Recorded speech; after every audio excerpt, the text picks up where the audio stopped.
Morning to all of you. मेरा नाम संदीप सिंह है और हम लोग जो है वो बिहार शिक्षक भर्ती परीक्षा जो है टीआरई जिसको आप कहते हैं ना, बिहार टीआरई, उसको लेकर के उसमें हिंदी वाला जो सेक्शन है उसको लेकर के अगली कुछ कक्षाएं जो है वो हम लोग के साथ में रहेंगी और इसमें जो हिंदी का सेक्शन है वो पूरा हम लोग कवर करेंगे इस क्लास में। ठीक है। अब चूंकि जो है उसमें बहुत परीक्षाएं हुई नहीं हैं तो इसलिए क्या है कि बहुत ज़्यादा एकदम डिफाइंड सिलेबस उसका है नहीं। तो हम लोग को जो है थोड़ा सा जो प्रीवियस ईयर्स के क्वेश्चन पेपर है उसके हिसाब से अंदाज़ा लगाना पड़ता है कि एग्जैक्टली जो है वो किस तरीके के क्वेश्चंस आते हैं और कौन कौन से सेक्शन से आ रहे हैं। ठीक है। अब इसमें जो है जो क्वेश्चंस हैं उसमें 22 क्वेश्चन जो सामान्य हिंदी के हैं वो तो सबके लिए कॉमन है और उसके बाद 80 क्वेश्चन जो हैं वो हिंदी विषय वालों के लिए। ठीक है। लेकिन जो हिंदी विषय वाले हैं उसमें भी बहुत सारे भाग ऐसे हैं, बहुत सारे टॉपिक्स ऐसे हैं जो दरअसल कॉमन वाले एरिया में भी आते हैं। तो इसलिए हम लोग जो पैटर्न लेकर के चलेंगे क्लास में वो ऐसा लेकर के चलेंगे कि शुरुआत में जो है वो हिस्सा पढ़ेंगे जो हिस्सा दोनों जगहों पर है, यानी कि वो उन 22 प्रश्नों के लिए भी है जो कि सभी विषयों के लिए समान है, और उसके बाद फिर जो है उस वाले टॉपिक को हम लोग देखेंगे जो टॉपिक दरअसल केवल और केवल हिंदी विषय वालों के लिए है। ठीक है। इस तरीके से अगर देखा जाए तो लगभग 20-21 क्लासेस के आसपास जो है हम लोगों की जो होंगी वो कॉमन एरिया वाली। वो कॉमन एरिया क्या है, दरअसल वो कॉमन तो है ही, प्लस साथ में हिंदी विषय वाले में भी वो हिस्सा है। जैसे फॉर एग्जाम्पल अगर मैं बात करूं संधि और समास की, अब संधि और समास एक ऐसे टॉपिक हैं जो उन 22 प्रश्नों में भी शामिल हैं और इधर के 80 प्रश्नों में भी शामिल हैं। तो आप इसको किधर का मानेंगे? ठीक है। तो बात वही है घूम फिर करके कि अगर संधि पढ़नी, समास पढ़ना है तो वो इधर भी काम आएगा और इधर भी काम आएगा, और जो बाकी विषय के लोग हैं उनके लिए जो है संधि समास पढ़ना ज़रूरी हो जाएगा उस वाले हिस्से के लिए जो 22 प्रश्न वाला है। ठीक है। तो इसलिए हम लोग शुरुआत में इस तरीके से लेकर के चलेंगे कि वो टॉपिक्स जो उन 22 प्रश्नों में बिल्कुल वैसे प्रश्न नहीं आ रहे हैं कोई भी, जैसे मान लीजिए कि रस का प्रश्न है। अब रस का प्रश्न जो है वो केवल हिंदी विषय वाले के लिए आया है। जैसे मान लीजिए कि पत्र लेखन से संबंधित कोई एक प्रश्न कर लिया गया तो वो केवल हिंदी विषय वाले से है। जैसे मान लीजिए गद्यांश, गद्यांश के ऊपर 20 प्रश्न आ रहे हैं, 10 प्रश्न का एक गद्यांश आता है, 5 प्रश्न का एक गद्यांश आता है और 5 प्रश्न का एक गद्यांश आता है। ठीक। अब ये हिस्सा ऐसा है कि जो केवल और केवल हिंदी विषय वालों के लिए है, उसका सामान्य हिंदी वाले भाग से कोई संबंध नहीं है। तो इसलिए उस वाले हिस्से को हम लोग बाद में करेंगे।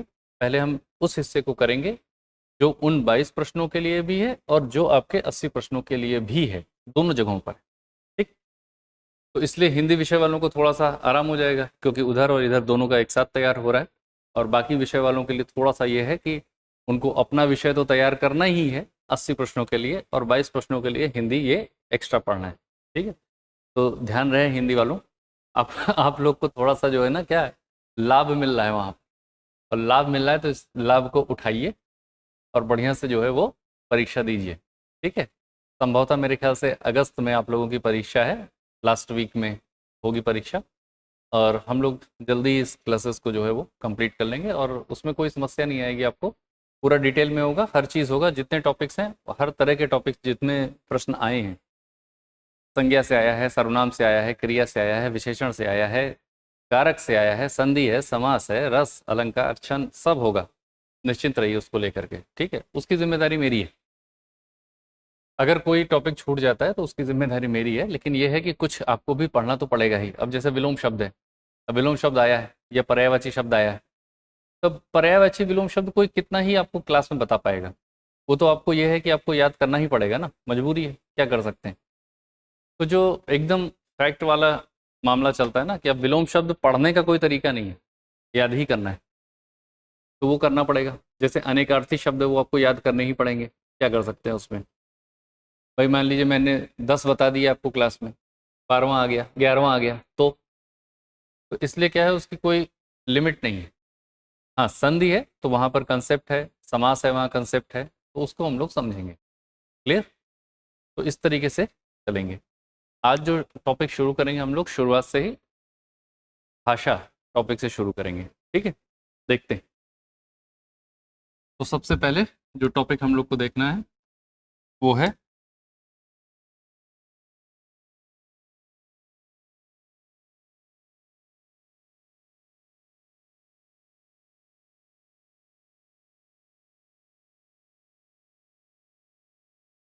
भाषा।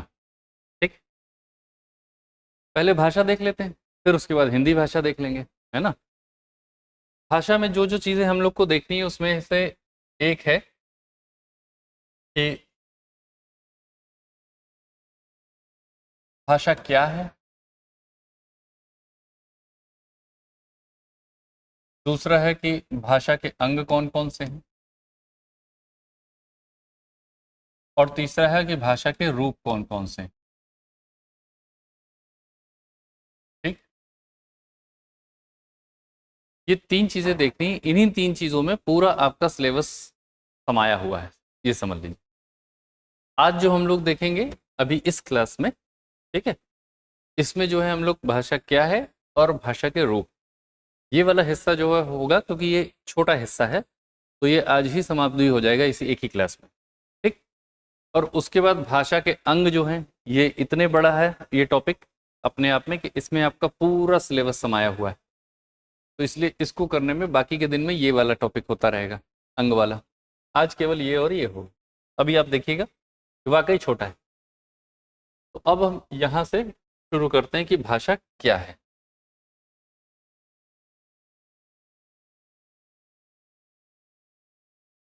इस पॉइंट को, ठीक है,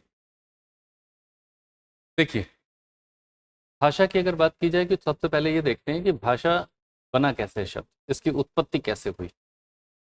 तो भाषा शब्द की उत्पत्ति हुई है भाष धातु से।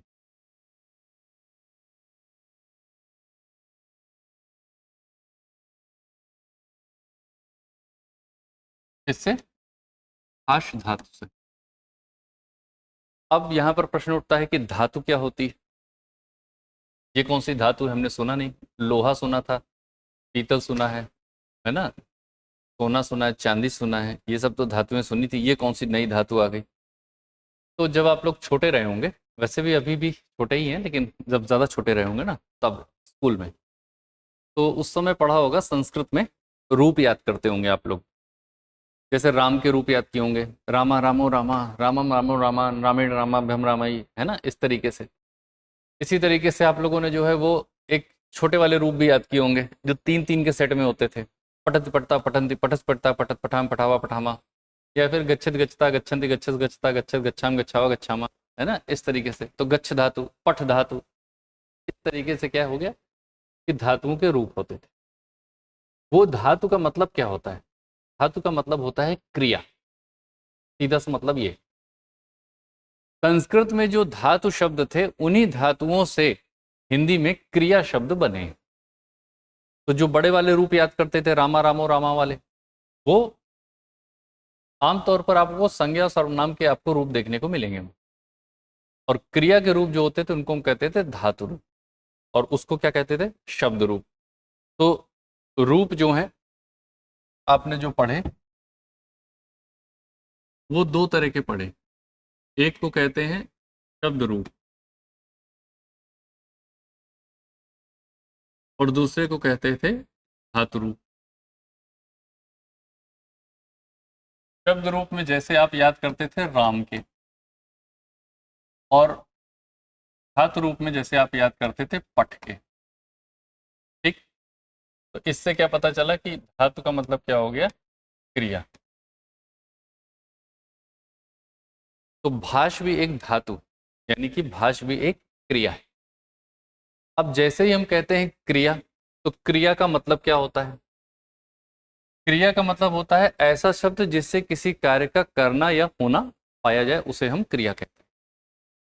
अब करना या होना पाया जाए तो इससे भी पाया जाना चाहिए, क्योंकि ये भी धातु है, सीधी सी बात है। जैसे पठ एक धातु है, तो इससे किसका बोध होता है? पढ़ना। तो क्या हुआ? किसी कार्य का होना या करना पाया जाए। तो क्रिया की परिभाषा ही यही है, वही जो बचपन में याद की थी वही है। वे शब्द जिनसे किसी कार्य का करना अथवा होना पाया जाए उसे हम क्रिया कहते हैं। भाष भी एक धातु है तो भाष भी एक क्रिया है। तो भाष का मतलब फिर क्या होगा? तो भाष का मतलब होता है वाणी को व्यक्त करना।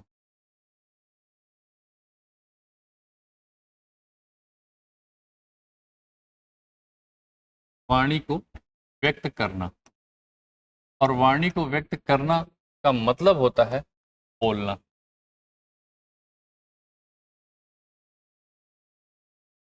ठीक, का मतलब तो यही हुआ।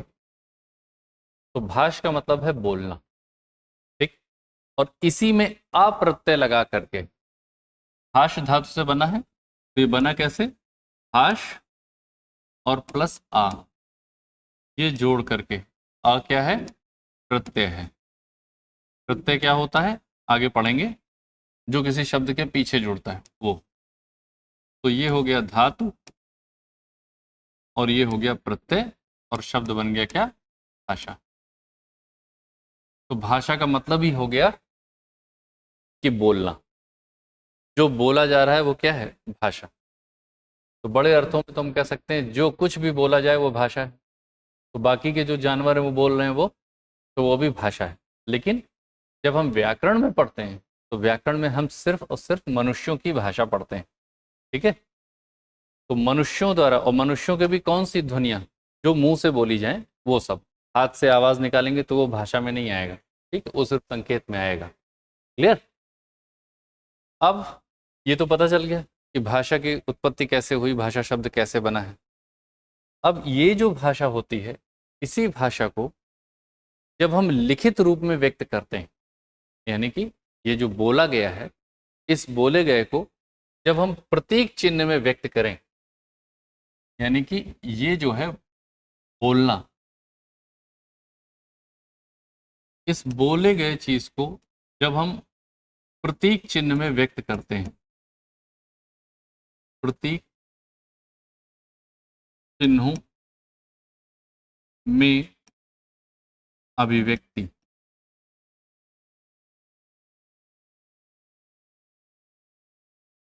जब हम इसकी प्रतीक चिन्हों में अभिव्यक्ति करते हैं तो इसी को हम क्या कह देते हैं? लिपि।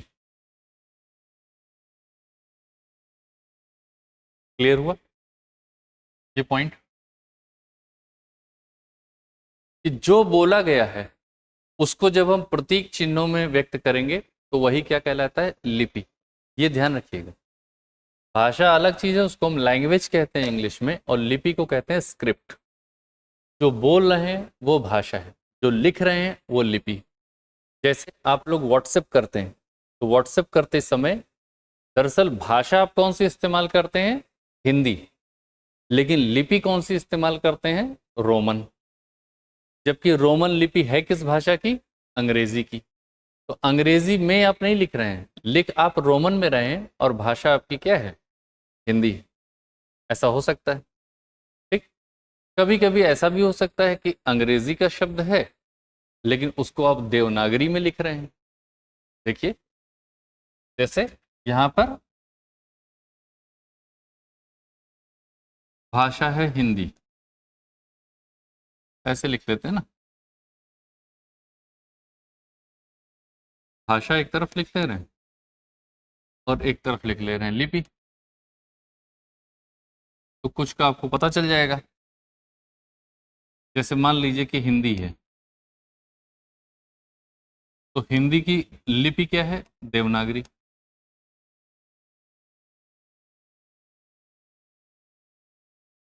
अंग्रेजी है, इसकी क्या है? रोमन। ठीक है, जैसे वैसे तो उर्दू कोई भाषा होती नहीं, लेकिन अब संविधान में भाषा विज्ञान के हिसाब से उर्दू कोई अलग भाषा नहीं है, लेकिन संविधान में इसको अलग भाषा का दर्जा प्राप्त है, इसलिए हम कह रहे हैं कि उर्दू। तो इसको हम किस में लिखते हैं? आप देखिए, पर्शियन स्क्रिप्ट में। या अरेबिक में लिखी जाती है, तो फारसी या अरबी दोनों में लिख लेते हैं हम। मुख्य रूप से फारसी में लिखी जाती है इस तरीके से, ठीक है। तो अलग अलग है सबका, क्लियर। अब होता क्या है, आप भाषा हिंदी इस्तेमाल करते हैं, इधर रोमन कर देते हैं, इधर आप जो है वो क्या करते हैं, अंग्रेजी है देवनागरी में, ऐसे कर सकते हैं। जैसे आपने कहा है स्कूल, अब स्कूल शब्द जो है वो अंग्रेजी से आया है, लेकिन आपने लिखा कैसे है इसको, देवनागरी में, ठीक है। तो लिपि जो लिखा गया है वो स्क्रिप्ट, और भाषा जो बोला गया है वो, क्लियर हो गया, ठीक है। तो ये वाला हिस्सा जो था आपका भाषा क्या है, ये स्पष्ट है। अब हम लोग देखेंगे इसमें कि इस भाषा में कैसे, क्योंकि आपको पता है कि ये देवनागरी जो है, देवनागरी अकेले इसी की तो है नहीं, हिंदी की। देवनागरी किसकी किसकी है, हिंदी के साथ साथ आप पाएंगे कि संस्कृत की भी है, ठीक है। संस्कृत और हिंदी दोनों की क्या है, देवनागरी। हिंदी की अपनी कोई लिपि नहीं है, खास बात है। ऐसा हो सकता है कि भाषा हो लेकिन उसकी लिपि ना हो, जैसे हिंदी एक भाषा है लेकिन उसकी अपनी लिपि नहीं है, उसने संस्कृत की लिपि को अडॉप्ट किया हुआ है। इसी तरीके से ऐसा भी हो सकता है कि लिपि हो लेकिन भाषा ना हो। कैसे हो सकता है, तो हड़प्पा सभ्यता जो थी, सिंधु घाटी सभ्यता, उसकी लिपि हमारे पास है लेकिन भाषा नहीं, यानी कि प्रतीक चिन्ह है हमारे पास, लेकिन हम उनको डिकोड नहीं कर पाए हैं अभी तक। तो हम ये नहीं समझ सकते हैं कि इसका मतलब क्या है, बस हमको ये समझ में आ रहा है कि हाँ कुछ लिखा तो है। तो लिपि है लेकिन भाषा नहीं, ये वाला मामला है, ठीक है। तो अब हम देखते हैं कि संस्कृत से हिंदी वो आई कैसे, क्लियर। तो आते हैं दूसरे पेज पर, उसके बाद देखते हैं कि संस्कृत से हिंदी कैसे आई।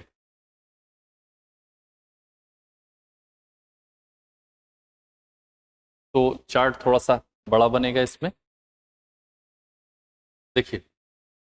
सबसे पहले अगर हम बात कर रहे हैं भाषा की, तो इसमें हम भारतीय आर्य भाषा की बात करेंगे, ठीक है। संस्कृत से हिंदी कैसे आ रही है, तो कह सकते हैं कि हिंदी भाषा का विकास।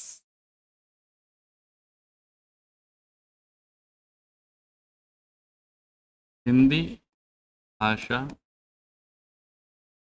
का विकास कैसे हुआ है संस्कृत से, वो देखते हैं, ठीक। तो शुरुआत में जो थी, आपको पता है कि आर्य लोग यहाँ पर आए थे, है ना, आर्य थे, तो आर्य भाषा कहते हैं। तो भारतीय आर्य भाषा ये शब्द है, और उसमें भी प्राचीन भारतीय आर्य भाषा, मध्यकालीन भारतीय आर्य भाषा, और उसके बाद फिर आधुनिक भारतीय आर्य भाषा, ऐसे चलेंगे। तो देखिए, सबसे पहले है आपका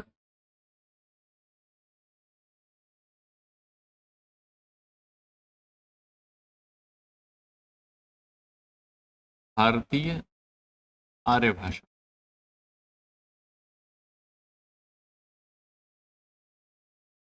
इस भारतीय आर्य भाषा के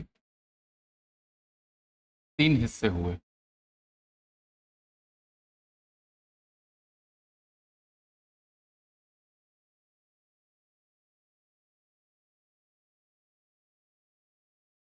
पहला हो गया प्राचीन भारतीय आर्य भाषा,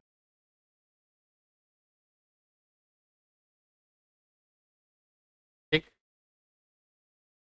उसके बाद दूसरा मध्यकालीन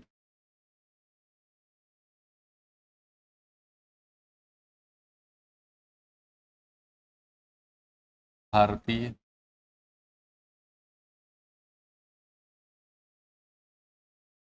आर्य भाषा,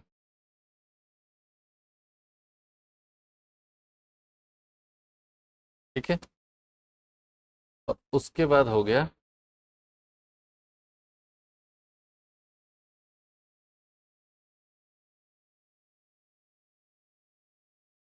आधुनिक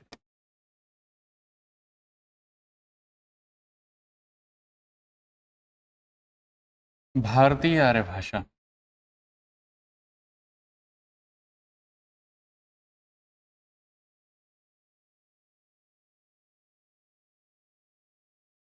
ऐसे, ठीक है। अब इसमें से सबसे पहले हम लोग ले लेते हैं इस वाले पॉइंट को, प्राचीन भारतीय आर्य भाषा। तो देखिए, प्राचीन भारतीय आर्य भाषा जो है, इसका अगर हम टाइम पीरियड देखें तो ये टाइम पीरियड है हमारा, शुरुआत होती है इसकी 1500 ईसा पूर्व से। उम्मीद कर रहा हूँ ईसा पूर्व आप लोग समझ रहे होंगे, है ना।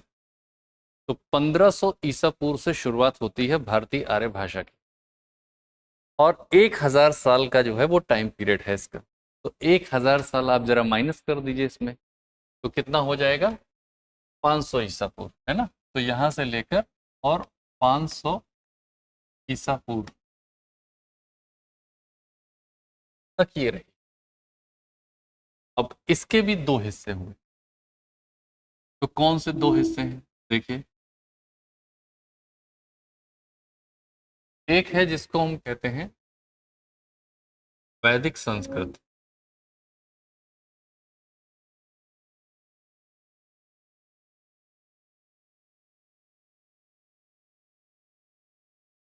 ठीक है ये। दूसरा है जिसको हम कहते हैं लौकिक संस्कृत।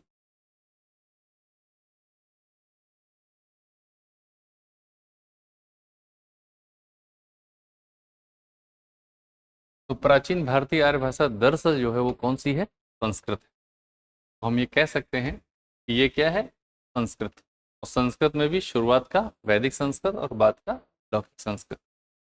वैदिक संस्कृत का जो टाइम पीरियड है वो टाइम पीरियड है आपका 1500 ईसा पूर्व से लेकर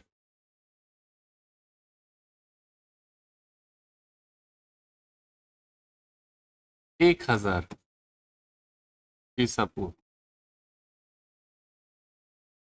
ठीक है। और लौकिक संस्कृत का जो टाइम पीरियड है वो है 1000 ईसा पूर्व से लेकर और उसके बाद 500 ईसा पूर्व तक। इसका मतलब ये हो गया आपका 500 साल और ये भी हो गया आपका 500 साल। तो इज इक्वल टू 500 ईयर्स, और ये भी हो गई आपकी is equal to 500 years. Clear. ये है आपकी प्राचीन भारतीय आर्य भाषा। इसके बाद जब हम बात करते हैं मध्यकालीन भारतीय आर्य भाषा की, ध्यान रखिए मध्यकालीन भाषा की बात नहीं कर रहे हैं या मध्यकालीन हिंदी की बात नहीं कर रहे हैं, मध्यकालीन भारतीय आर्य भाषा की बात कर रहे हैं हम।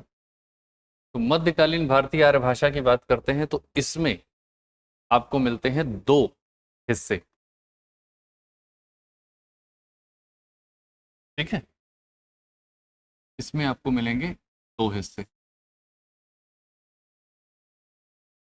एक को हम कहते हैं प्राकृत और दूसरे को हम कहते हैं अपभ्रंश।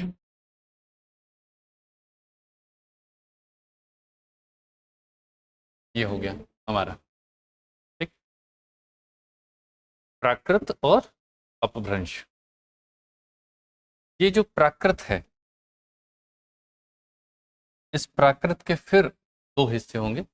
प्राकृत जो है ये आपका चलता है 1000 वर्ष का,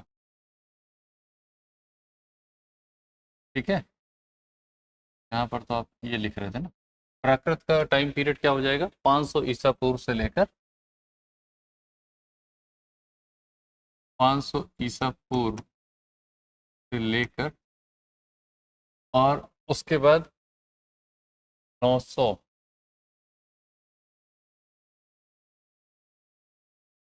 ईस्वी तक, 900 नहीं, 500 ईस्वी,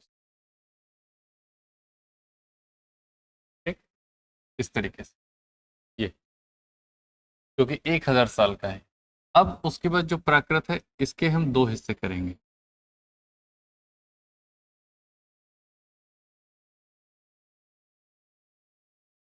एक को कहते हैं हम आदि प्राकृत,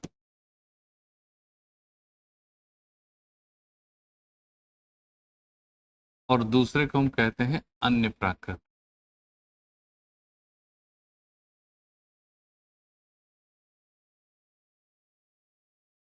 ठीक, ये जो आदि प्राकृत है इसी का एक दूसरा नाम है जिसको हम कहते हैं पाली। क्लियर? तो आज तक आप लोग जो बोलते आए हैं पाली, वही पाली जो है उसका क्या नाम है? आदि प्राकृत है वो। और इसी को आप कहीं कहीं पर शिलालेखी प्राकृत भी कहते हैं। शिलालेखी, शिलालेखी प्राकृत भी कहते हैं। ठीक है, तो थोड़ा और लेफ्ट में लिख लें, ये हो जाएगा अन्य प्राकृत।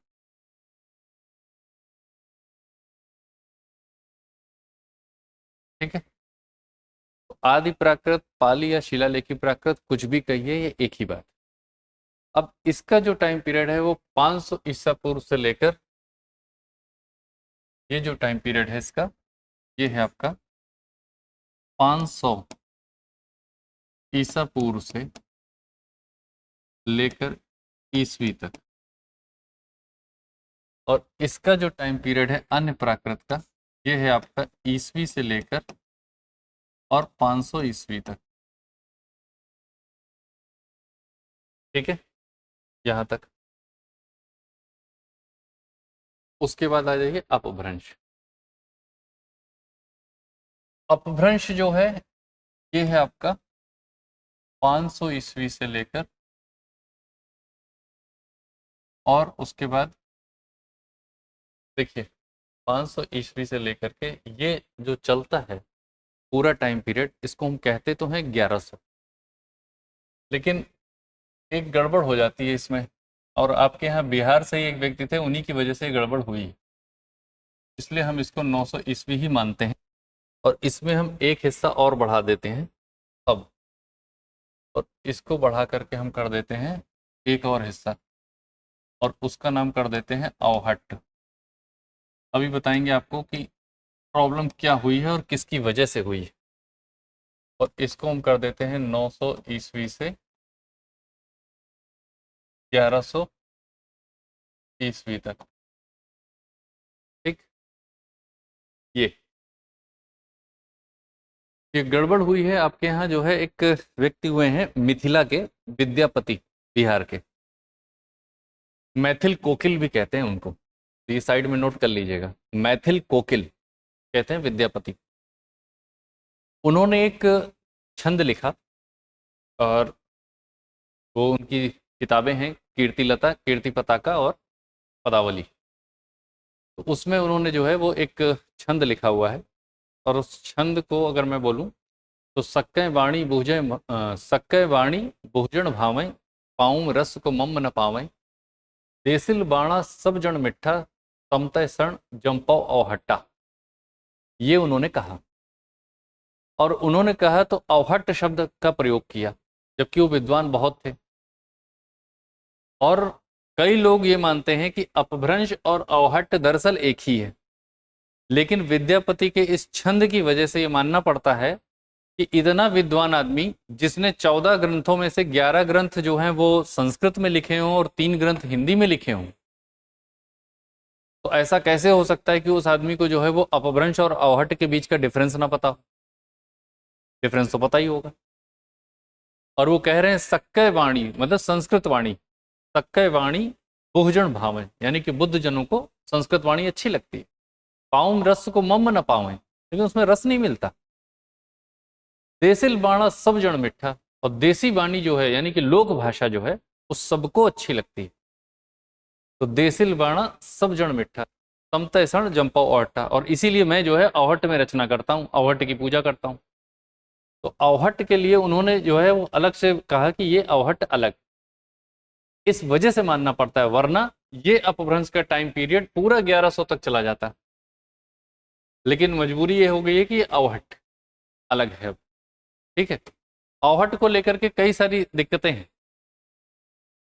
इसी वजह से कुछ लोग हैं जो अवहट्ट का हिस्से को मानते हैं। दरअसल क्या है, मामला क्या हुआ है, आपको अगर हम पूरी कहानी बताएं तो थोड़ा आपको धैर्य रखना पड़ेगा इसमें, इस क्लास में। पहली क्लास है, मैं चाह नहीं रहा हूं कि बहुत भारी भरकम सी हो, लेकिन अगर आप धैर्य का परिचय दें तो थोड़ा सा जो है इसको आपको डिटेल में बताया जा सकता है कि ये क्या है, दरअसल मामला क्या हुआ है। मामला ये है कि अगर मैं इसको यहाँ से हटाता हूँ तो मुझे यहाँ पर इसको 1000 ईस्वी पे ख़त्म करना पड़ेगा। ठीक, मान लीजिए मैंने इसको हटाया यहाँ से, तो उस स्थिति में मुझे इस वाले को ख़त्म करना होगा कहाँ पर, 1000 ईस्वी। मोटा मोटा ये है। ठीक, अगर हम इसको लेकर के चल रहे हैं यहाँ पर, उसके बाद आता है आपका आधुनिक भारतीय आर्य भाषा। आधुनिक भारतीय आर्य भाषा में भी 3 हिस्से हैं।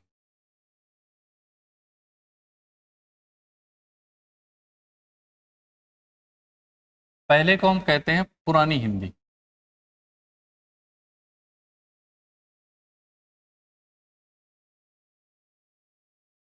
दूसरे को हम कहते हैं मध्ययुगीन हिंदी,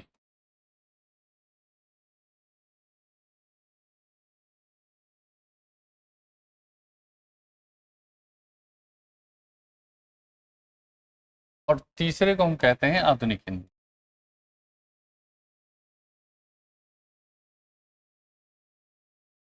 आधुनिक हिंदी।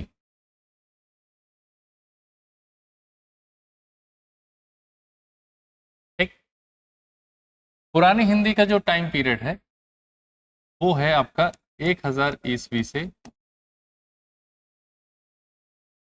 शुरुआत हो जाती है इसकी, और ये चलता है आपका 1350 ईस्वी तक।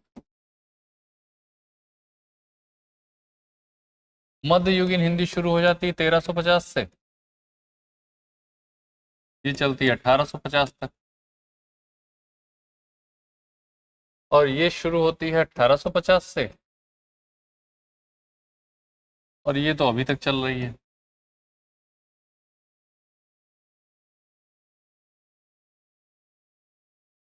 ये तो पहले विभाजन कुछ इस तरीके का है, इसमें अवहट्ट कहीं नहीं है। ठीक है, अपभ्रंश ही है यहाँ पर। अब किया क्या गया है, विद्यापति के उस छंद की वजह से क्या हुआ है कि कुछ विद्वानों ने एक काम किया, इसमें से माइनस किया यहां से 100 वर्ष माइनस करो, तो ये क्या हो जाएगा अब 900 ईस्वी। ठीक है, इधर वाले से 100 माइनस कर लो, 100 इधर माइनस करो, तो ये क्या हो जाएगा 1100 ईस्वी। ठीक, अब ये जो 100 और 100 माइनस किए हैं,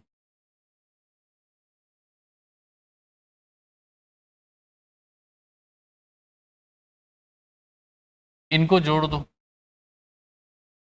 कितना हो गया 200 वर्ष, और ये 200 वर्ष कब से कब तक के हो जाएंगे, ये हो जाएगा 900 ईस्वी से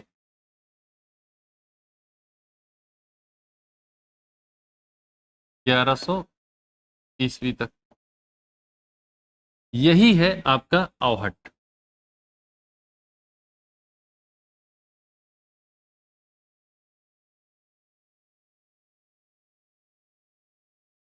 समझ में आई बात ये? अब ध्यान से सुन लीजिए और समझ लीजिए। अपभ्रंश का टाइम पीरियड 500 ईस्वी से 1000 ईस्वी तक माना जाता था। क्लियर? कुछ विद्वान मानते हैं कि 1000 ईस्वी तक, और 1000 ईस्वी से आधुनिक भारतीय आर्य भाषाओं की शुरुआत हो जाती है। उसमें सबसे पहले पुरानी हिंदी है, फिर मध्ययुगीन हिंदी, फिर आधुनिक है। लेकिन विद्यापति के इस छंद की वजह से कुछ विद्वानों का यह भी मानना है कि नहीं अवहट्ट जो है वो एक स्वतंत्र भाषा है। तो जो विद्वान अवहट्ट को एक स्वतंत्र भाषा नहीं मानते हैं, ध्यान से सुनिएगा, जो विद्वान भाषा विज्ञानी अवहट्ट को एक स्वतंत्र भाषा नहीं मानते हैं, उनका मानना है कि अपभ्रंश 1000 ईस्वी तक है और उसके बाद जो है वो शुरुआत हो जाती है 1000 ईस्वी से आधुनिक भारतीय आर्य भाषाओं की। क्लियर? जो विद्वान ये मानते हैं कि नहीं अवहट्ट जो है वो एक स्वतंत्र भाषा है, उनका मानना है कि नहीं भाई ये 900 पर ही खत्म हो जाता है और 900 से 1100 ईस्वी तक जो है वो अवहट्ट चलती है। तो इधर से जो 100 घटाया वो 100 इधर और इधर से जो 100 घटाया वो इधर।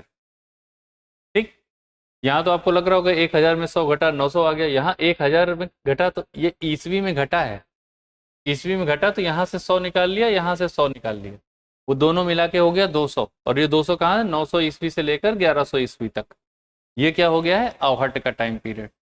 इसीलिए जैसे चंद्रधर शर्मा गुलेरी हैं, वो क्या करते हैं कि वो पुरानी हिंदी, अवहट्ट को ही पुरानी हिंदी कहने लग जाते हैं। क्यों? क्योंकि आखिरी का 100 साल क्या है? वो पुरानी हिंदी वाला है अवहट्ट का। तो इसकी वजह से जो ये दिख रहा है ना बीच में 100 ईयर्स दिखाई दे रहे हैं, इसकी वजह से चंद्रधर शर्मा गुलेरी ने अवहट्ट को ही पुरानी हिंदी कहा है। ये प्रश्न आया हुआ है आपके यहाँ बिहार में कि अवहट्ट को पुरानी हिंदी किसने कहा है? तो अवहट्ट को पुरानी हिंदी ये जो नाम आया है, ये पुरानी हिंदी कहने वाले व्यक्ति कौन है? तो पुरानी हिंदी कहा है किसने? कहाँ नाम लिख दें? यहाँ लिख दें, चंद्रधर शर्मा गुलेरी। चंद्रधर शर्मा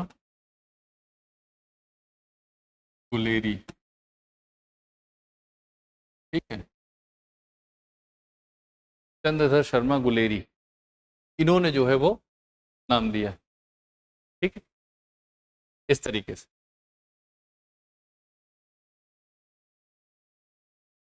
क्लियर? तो ये विवाद जो है बस इतना है। अब वर्तमान में आप सोचेंगे कि इस समय क्या माना जाता है? इस समय ये माना जाता है कि ये 900 पे खत्म हुई है और ये 200 साल इसका टाइम पीरियड है और उसके बाद ये 1100 से शुरुआत हुई। अब ये माना जाता है। क्लियर हो गया? अब आ जाइए वापस जरा यहाँ, देखिए वैदिक और लौकिक संस्कृत तो ठीक है। अब यहाँ पर जो प्राकृत आपको दिखाई दे रहा है, ये प्राकृत में दोनों हिस्सा है, आदि प्राकृत भी और अन्य प्राकृत भी। ये पूरा हिस्सा, इसके जो है वो है 5 भेद। कौन कौन से 5 भेद हैं वो देख लीजिए।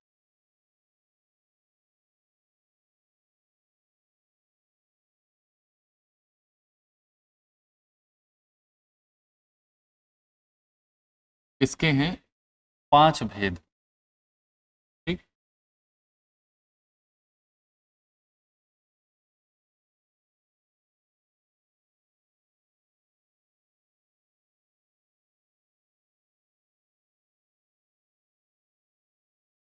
प्राकृत के, तो प्राकृत के 5 भेद कौन कौन से हैं? सबसे पहला टॉरसेनी,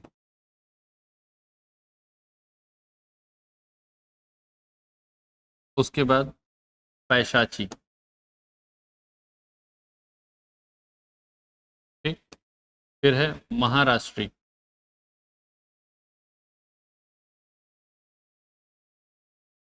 और उसके बाद महाराष्ट्री के बाद है मागधी, और फिर है आपका अर्धमागधी।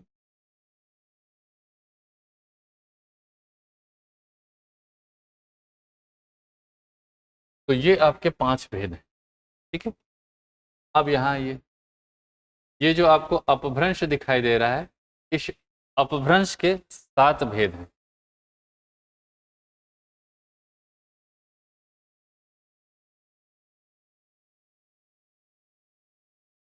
ये जो अपभ्रंश है ना, इसके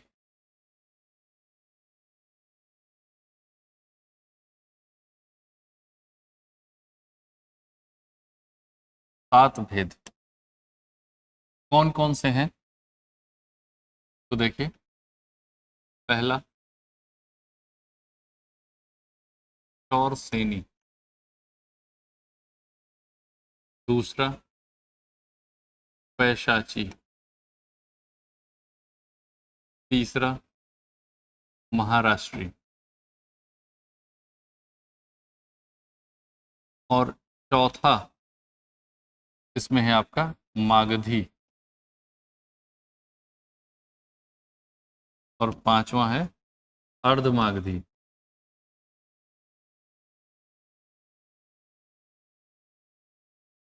तो पांच तो वही हो गए, दो और बढ़ गए। कौन कौन से? एक है ब्राचड और एक है खस।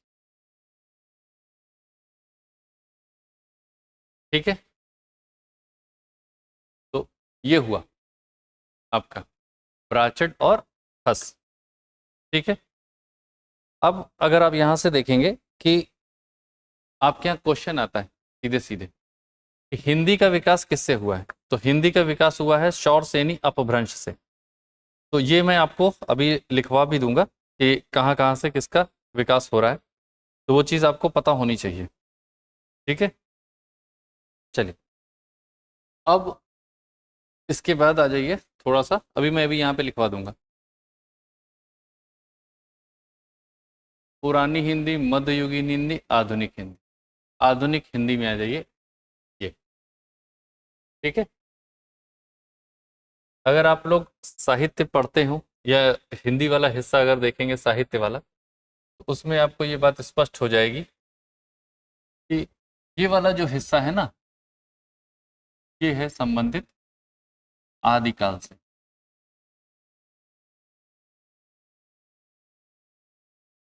और ये वाला जो हिस्सा है, ये है आपका मध्यकाल। और ये वाला जो हिस्सा है आपका, ये है आपका आधुनिक काल।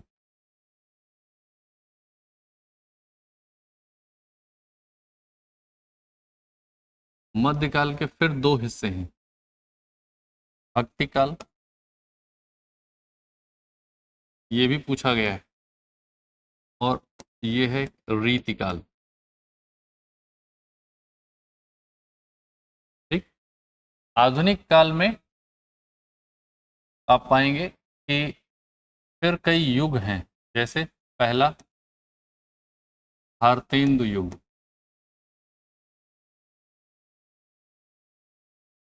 फिर है आपका द्विवेदी युग,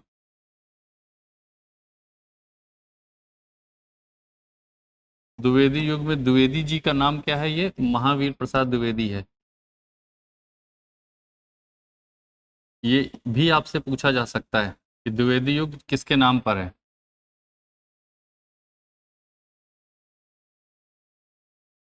ठीक है, उसके बाद है छायावाद युग,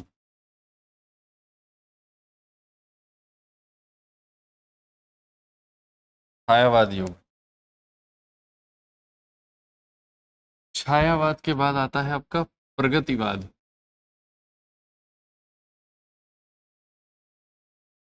प्रगतिवाद।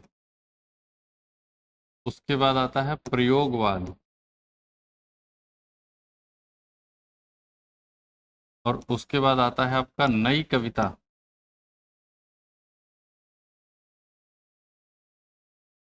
और उसके बाद आप कह सकते हैं साठोत्तरी कविता, साठोत्तरी कविता। इसी को एक नाम कहते हैं अकविता, अकविता। और उसके बाद आ जाता है आपका समकालीन कविता।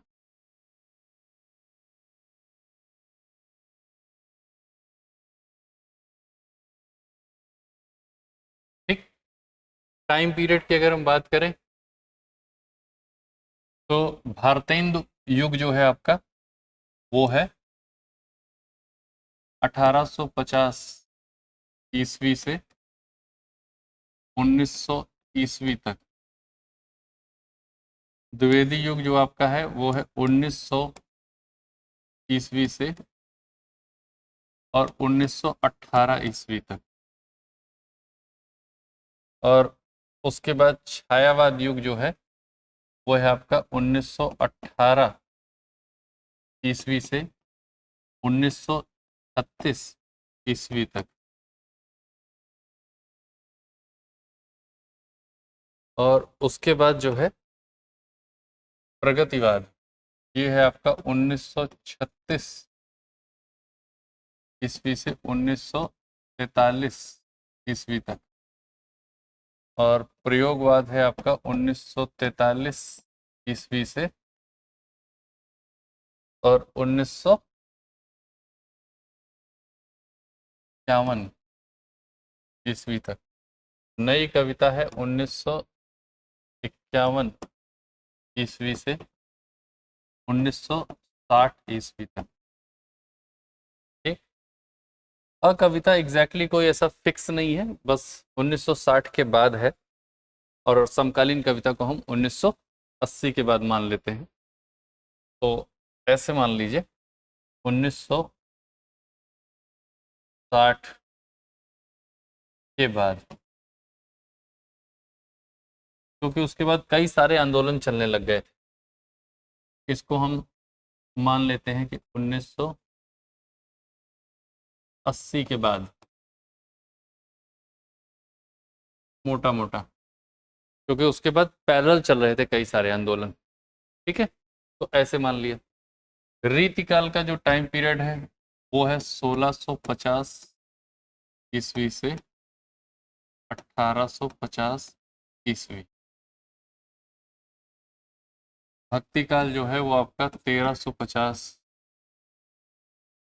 ईस्वी से 1650। ठीक है। आदिकाल के शुरुआत को लेकर के विवाद है, लेकिन अंत को लेकर के कोई विवाद है नहीं, क्योंकि वो 1350 ईस्वी से ही खत्म हो रहा है वहां पर। शुरुआत को लेकर ये है कि कब से शुरुआत माने। 1000 से अगर हम उधर वाले को शामिल कर लेंगे, अवहट वाले को, तो क्या हो जाएगा, 1000 ईस्वी से और पहले शुरुआत हो जाएगी। तो मोटा मोटा हम इसको शामिल करके आप कह लीजिए कि आदिकाल को मानते हैं। जो वर्गीकरण है उसके हिसाब से 1000 ईस्वी से मानते हैं। अगर आपसे कोई पूछ ही ले तो 1350 ईस्वी तक ये। ठीक है। अब आ जाइए वापस यहाँ पर, क्योंकि क्या है ना, इसमें कहाँ कहाँ से कौन कौन से विकसित हुई हैं ये भी आपको जो है पूछा जाता है। एक बार पूछा गया है प्रश्न, मेरे ख्याल से अभी पिछली ही परीक्षा में आपसे ये प्रश्न कर लिया गया है कि कौन सी कहाँ से जो है वो विकसित हुई है।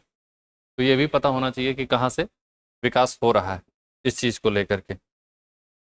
चलिए तो देखते हैं उसको भी।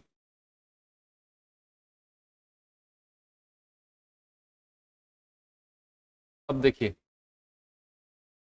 जैसे मान लीजिए कि शौर सेनी, ये वाला, इससे अगर हम देखें कि कैसे विकसित हुई है शौर सेनी से, तो शौर सेनी भेद है किसका, प्राकृत का भी, और इसका भी भेद है। आपसे यहाँ से नहीं पूछा जाता प्रश्न कि यहाँ से पूछा जाए आपसे कि शौर सेनी प्राकृत, तो प्राकृत नहीं पूछते, क्योंकि हिंदी के मामले में हम मानते हैं कि अपभ्रंश। तो जो भी पूछा जाएगा वो यहाँ से पूछा जाएगा।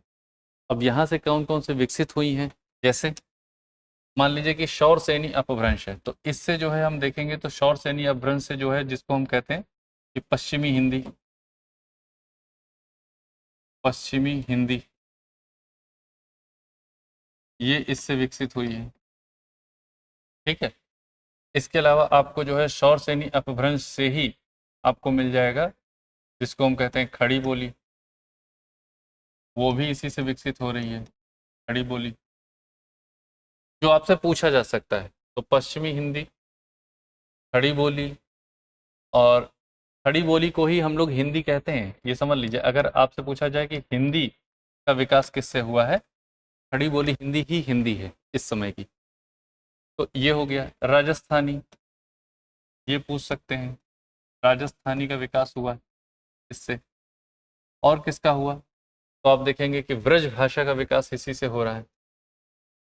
तो अब ब्रज भाषा भी लिख सकते हैं यहाँ पर कि ब्रज भाषा का विकास हुआ है इससे।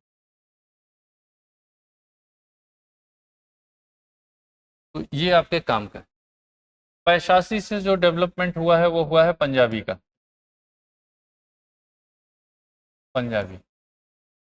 महाराष्ट्री से जो है वो मराठी डेवलप हुई। ठीक।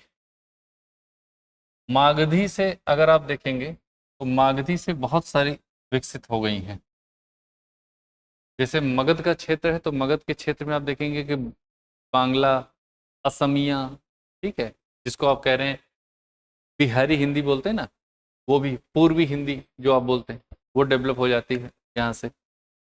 तो मगध का क्षेत्र वही है जो बिहार का क्षेत्र है, उसको हम कहते हैं कि वहाँ से वो विकसित हुई। बिहार में अगर हम देखें तो हिंदी है भाषा, और हिंदी भाषा के बाद बिहारी हिंदी क्या है, उसकी उपभाषा। अभी हम समझेंगे, आज ही समझेंगे इस बात को कि उपभाषा क्या होती है। उपभाषा को जब आप समझ जाएंगे तो आपको कोई दिक्कत नहीं होगी उसके बाद, उपभाषा समझने के बाद। अब देखें कि मागधी से कौन कौन सी अभी आपको मैंने बताई, एक तो बिहारी बताई, तो मागधी से एक हो गई आपकी बिहारी, एक हो गई बांग्ला, एक हो गई असमिया, असमिया ये डेवलप हो जा रही हैं इससे। ठीक। उड़िया, उड़िया इससे डेवलप हो रही है मागधी से, उड़िया हो गई ये। अर्ध मागधी की बात करें हम तो अर्ध मागधी से डेवलप हो रही है पूर्वी हिंदी, पूर्वी हिंदी, और इसी में हम रख लेंगे किसको, छत्तीसगढ़ी, और हम रख लेंगे इसी में बाघेली, बघेली या बाघेली जो भी आप कहना चाहें, तो वो इससे विकसित हो रही है। और सबसे महत्वपूर्ण इसमें कौन सी है, अवधी, अवधी का विकास इसी से हुआ है। प्राचट जो है आपकी इससे विकसित हुई है आपकी सिंधी, सिंधी शब्द सुना होगा आप लोगों ने। सिंधी जो है वो विकसित हुई है ब्राचट से, और खास से डेवलपमेंट हुई है, हुआ है पहाड़ी हिंदी, पहाड़ी हिंदी जिसको आप कह सकते हैं, उसका विकास हुआ है, जिसमें आपके कुमाऊनी की आती है, कुमाऊनी, गढ़वाली, ये सब आती है। ठीक। अब देखिए आपके यहाँ जो पूछा जा चुका है या पूछे जाने की संभावना ज्यादा है, एक तो पश्चिमी हिंदी आ चुका है क्वेश्चन, हिंदी आ चुका है क्वेश्चन, ठीक है। ब्रज भाषा पूछ सकते हैं, अवधी पूछ सकते हैं, ठीक है, और इधर से बिहारी पूछ सकते हैं। बाकी जो है वो आपसे पूछे जाने की संभावना थोड़ी सी कम है, लेकिन ये वो हैं जो पूछे जा सकते हैं अच्छे से। अब ये तो हैं अपभ्रंश के, लेकिन ये एरिया कौन सा है, तो एरिया मैं यहाँ लिख दे रहा हूँ जिससे आपको तैयार हो जाए कि वो एरिया कौन सा है। जैसे अगर हम शौरसेनी की बात करें तो ये शूरसेन जनपद है, शूरसेन जनपद, ये कहाँ का क्षेत्र है, तो आप कह सकते हैं कि जो आगरा का नाम आप लोगों ने सुना होगा, आगरा, मथुरा, वृंदावन, इटावा, हाथरस, ये जो पूरा इलाका है ना वो सारा शूरसेन जनपद। पैशाची जो है ये है आपका उत्तर पश्चिम, उत्तर पश्चिम, और उत्तर पश्चिम में कहाँ, तो इसको हम कहते हैं कश्मीर के पास। ठीक। महाराष्ट्र तो पता ही होगा, महाराष्ट्र का इलाका है, और उस जमाने में महाराष्ट्र में जो है वो गुजरात भी शामिल था। मागधी, मागधी का क्षेत्र कौन सा होगा, मगध का क्षेत्र है, मगध, उस जमाने में तो मगध ही नाम था इसका, तो मगध। और अर्धमागधी कौन सा है, तो शूरसेन या ऐसे कह लीजिए कि शौरसेनी और मागधी के मध्य।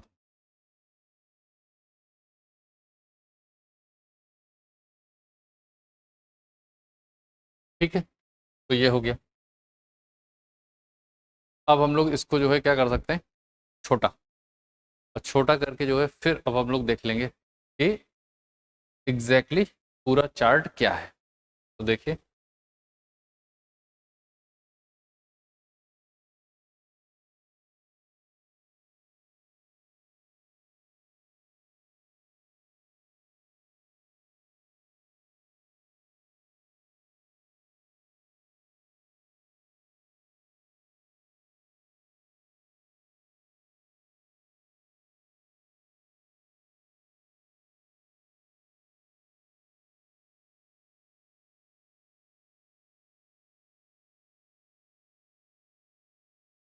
अब देखिए, ये आपको पूरा स्पष्ट हो रहा होगा कि हिंदी भाषा का विकास कैसे हुआ।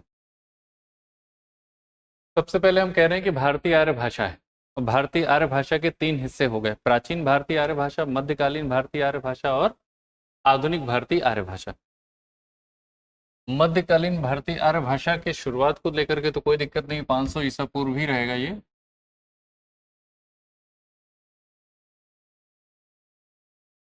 लेकिन एंड को लेकर के प्रॉब्लम है कि कहाँ तक हम माने।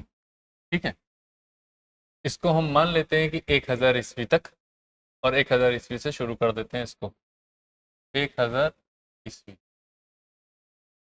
और आधुनिक भारतीय आर्य भाषा को हम शुरू करते हैं 1000 ईस्वी से लेकर और फिर अभी तक।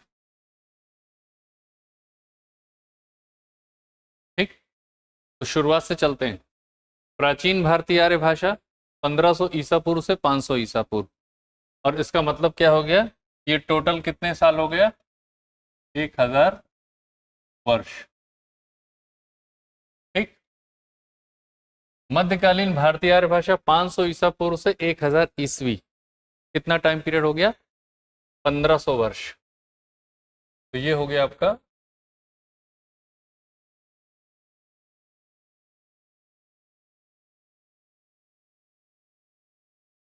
1500 वर्ष। क्लियर।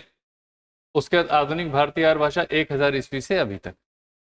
फिर वापस आइए, प्राचीन भारतीय आर्य भाषा के दो हिस्से।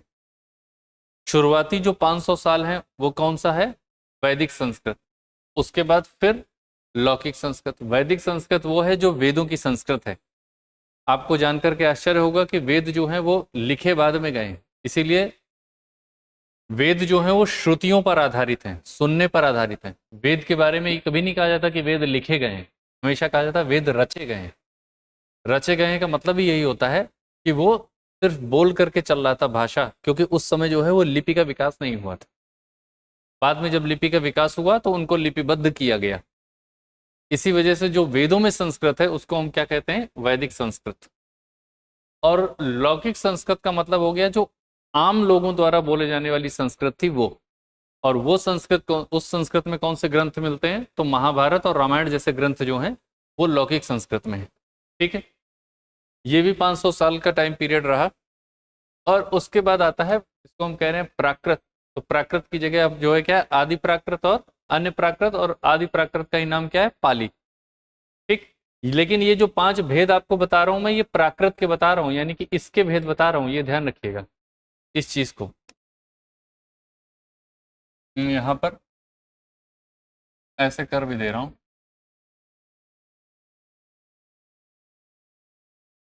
ठीक है, ये तो उस प्राकृत के भेद हैं 5। आपसे सीधे सीधे पूछा जाएगा प्राकृत के कितने भेद हैं, 5 भेद हैं। वो 5 भेद ये हैं। उन भेद का स्थान, कौन से स्थान पर ये वाले चलता था, जैसे सौरसेनी प्राकृत कहाँ चलती थी, तो शूरसेन जनपद में चलती थी।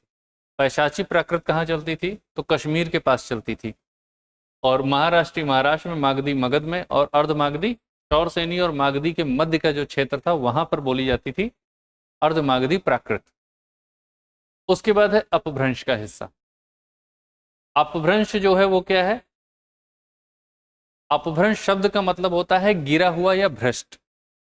तो इसका भी बिगड़ा हुआ रूप क्या है? ये आपने भूगोल में पढ़ा होगा, अपभ्रंश या भ्रंश घाटी, है ना। इसके हैं 7 भेद। 5 तो वही नाम है, 2 बढ़ गए, ब्राचड और खस। वो 7 भेद जो है वो कौन से हो गए? सौरसेनी, पैशाची, महाराष्ट्री, मागधी, अर्धमागधी, ब्राचड और खस। सौरसेनी अपभ्रंश से डेवलप हुई है पश्चिमी हिंदी। सौरसेनी अपभ्रंश से डेवलप हुई है खड़ी बोली हिंदी। सौरसेनी अपभ्रंश से राजस्थानी और ब्रजभाषा भी डेवलप हुई है। तो ये ध्यान रखने वाली बात। पैशाची से पंजाबी डेवलप हुई है, महाराष्ट्री से मराठी, और मागधी अपभ्रंश से बिहारी हिंदी। ये जो आपको बिहारी हिंदी दिखाई दे रही है यहाँ पर, इसी बिहारी हिंदी के फिर जो है आपको मिल जाएंगे अलग अलग, जिसको कहते हैं हिंदी भाषा है। बिहारी जो है वो क्या है? बिहारी हिंदी उपभाषा है उसकी। और उस उपभाषा के फिर अंदर जो है वो हमें बोलियां मिल जाती हैं। तो कई बोलियां हैं, कितनी? 4 हैं। तो बिहारी हिंदी की 4 बोलियां कौन सी हैं? ये यहाँ आ जाते हैं बिहारी हिंदी से। वैसे तो मुख्य रूप से 3 हैं, लेकिन 4 कुछ लोग मानते हैं। कौन कौन सी? तो एक तो बड़ी प्रसिद्ध है आप लोगों के यहाँ, भोजपुरी। भोजपुरी। उसके बाद एक है मैथिली। हालांकि मैथिली पहले जरूर थी, लेकिन अब मैथिली को जो है वो संविधान में एक अलग भाषा के रूप में स्वीकार कर लिया गया है। भोजपुरी को नहीं स्वीकार किया गया, अभी मैथिली को कर लिया गया।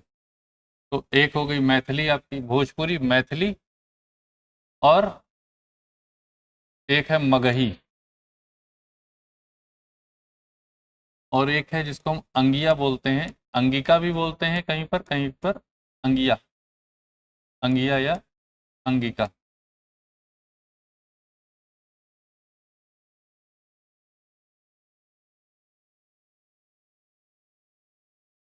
ठीक है। तो ये चारों बिहारी की हिंदी की बोलियां हो गई। ठीक है।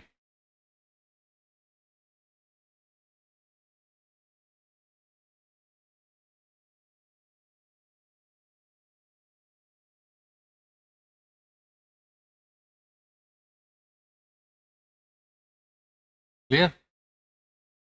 अब ध्यान रहेगा, अगर आपसे ये पूछ ले कि मैथिली का विकास किससे हुआ है, तो हम कहेंगे मागधी अपभ्रंश से हुआ है। कनेक्ट कर पाएंगे अब इस बात? यहाँ से बहुत सारे प्रश्न बनते हैं आप लोगों के, इसलिए मैं कोशिश ये कर रहा हूँ कि एक चार्ट में आपके पास ये सब कुछ रहे। इस एक चार्ट से आपको कोई दिक्कत नहीं होगी।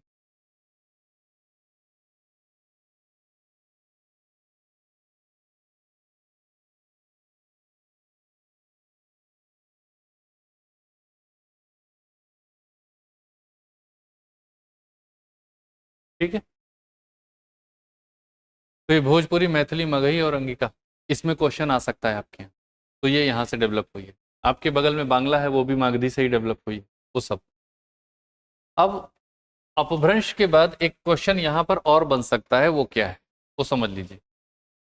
अपभ्रंश शब्द का मतलब ही होता है कि गिरा हुआ।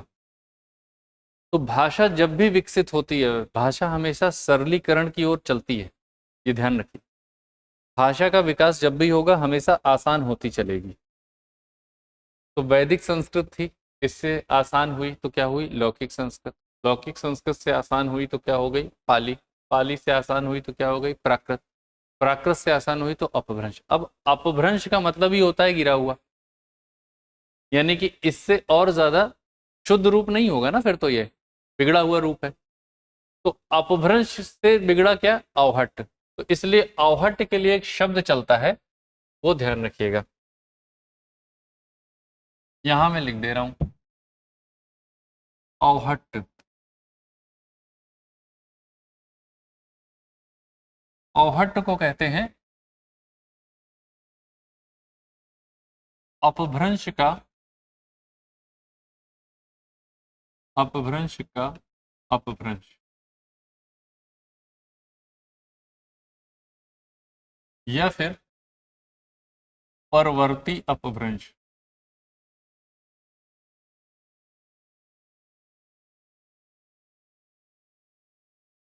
परवर्ती अपभ्रंश मतलब अपभ्रंश के बाद का अपभ्रंश, वो अपभ्रंश का अपभ्रंश है क्योंकि यहां से अपभ्रंश होता ही चल रहा है।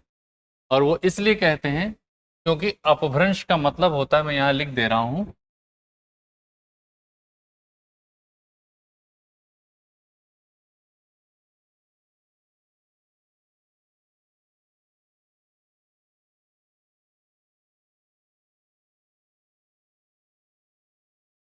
मतलब बिगड़ा हुआ,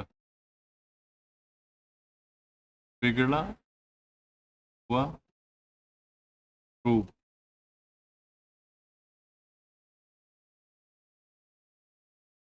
ये ठीक है, इस बात को ध्यान रखिए। लौकिक संस्कृत क्या है? वैदिक संस्कृत का बिगड़ा हुआ रूप। पाली क्या है? पाली जो है लौकिक संस्कृत का बिगड़ा हुआ रूप। प्राकृत क्या है? प्राकृत पाली का बिगड़ा हुआ रूप। अपभ्रंश क्या है? अपभ्रंश प्राकृत का बिगड़ा हुआ रूप। औहट क्या है? औहट अपभ्रंश का बिगड़ा हुआ रूप है, यानी कि अपभ्रंश का अपभ्रंश। ठीक है, इस तरीके से चलती है भाषा हमेशा। तो यहां पर जो क्वेश्चन है वो क्वेश्चन इस तरीके के। अब एक चीज और, जब चूंकि यहां पर मैथिली शब्द आ ही गया है तो हम लोग इस पॉइंट को भी क्यों छोड़ें कि यहां पर जो मैथिली शब्द आया हुआ है, इसी मैथिली के एक बहुत प्रसिद्ध आपके यहाँ के रचनाकार हैं, उनको कहते हैं मैथिल कोकिल। मैथिल कोकिल। और मैथिल कोकिल कौन है? विद्यापति। और विद्यापति की रचनाएं कौन सी हैं? तो तीन रचनाएं प्रसिद्ध हैं। एक है कीर्ति लता और एक है कीर्ति पताका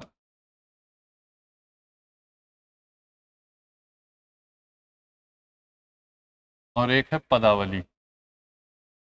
पदावली का बहुत महत्व है, वहां पर बहुत गाई जाती है। ठीक है, तो बिहार का पेपर है तो इसलिए इनको तो भूलना ही नहीं है, बिल्कुल भी नहीं भूलना। चलिए, तो अब आपका ये हो गया पूरा, यहाँ से लेकर यहाँ तक। और उसके बाद फिर आ जाते हैं आधुनिक भारतीय आर्य भाषा में। आधुनिक भारतीय आर्य भाषा में वो भी जरा बॉक्स में कर लें। ठीक है,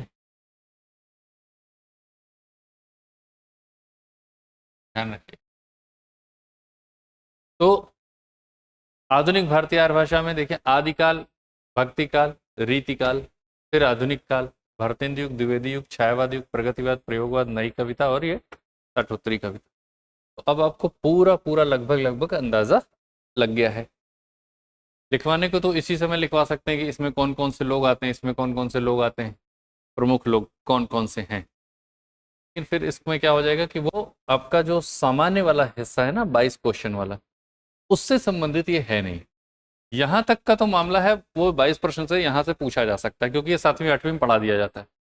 लेकिन जब हिंदी वाले हिस्से को हम पढ़ेंगे तो वहां हम देखेंगे कि भारतेंद्र युग में कौन कौन है। जैसे छायावाद युग में कौन है? तो जयशंकर प्रसाद हैं, महादेवी वर्मा हैं, सूर्यकांत त्रिपाठी निराला हैं और सुमिता नंदन पंत हैं। ये 4 लोग प्रमुख लोग हैं छायावाद में।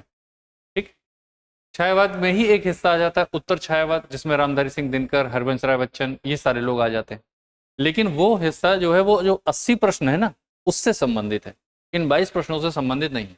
22 प्रश्न का मामला केवल यहाँ तक सीमित था, तो इसलिए अभी हम लोग इसको यहीं पर खत्म करेंगे। तो ये आपको पूरा हिंदी भाषा का इतिहास समझ में आया होगा। मतलब ये टॉपिक यहाँ पर खत्म करेंगे, अभी क्लास नहीं खत्म हो रही। ठीक है ना? तो अब इसके बाद आते हैं वापस फिर यहाँ पर।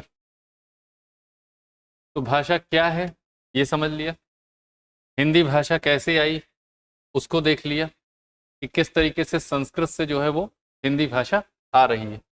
इस पूरे को हम कह सकते हैं कि ये क्या है, हमारी यहाँ से यहाँ तक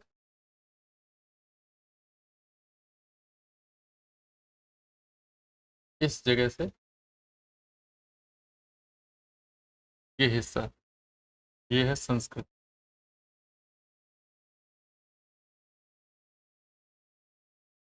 ठीक है, ये औहट ध्यान रखिएगा बस, क्योंकि अब यहाँ पर बॉक्स बनाने की जगह है नहीं इसको लेकर के। ठीक है, अब आ जाइए, अगले पर आते हैं हम लोग की भाषा का रूप, कि भाषा का रूप कौन कौन से हैं। देखिए,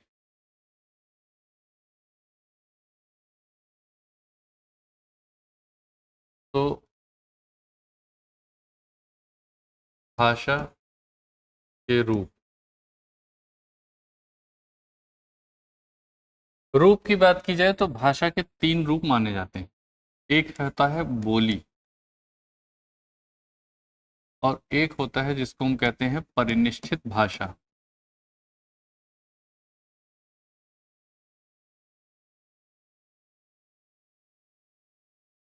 और एक रूप होता है जिसको हम कहते हैं राष्ट्रभाषा।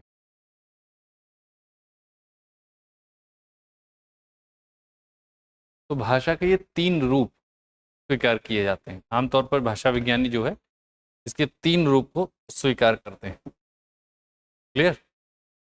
अब इसमें से बात आती है कि बोली होती क्या है, लेकिन कुछ और शब्द भी हैं जो इससे जुड़े हुए हैं, परीक्षा में आपसे पूछा जा सकता है, बल्कि ये कहें कि पूछा जा चुका है, तो इसलिए ध्यान रखते हैं। कुछ और शब्द भी इन्हीं के साथ लिख लेते हैं, उनको भी समझ लेंगे कौन कौन से हैं। जैसे एक शब्द होता है विभाषा या उपभाषा, उसी को कहते हैं। एक शब्द होता है राजभाषा। ठीक, तो इसको भी समझ लेंगे साथ ही में, इसी के साथ देखेंगे कि क्या है। तो सबसे पहले देखते हैं बोली।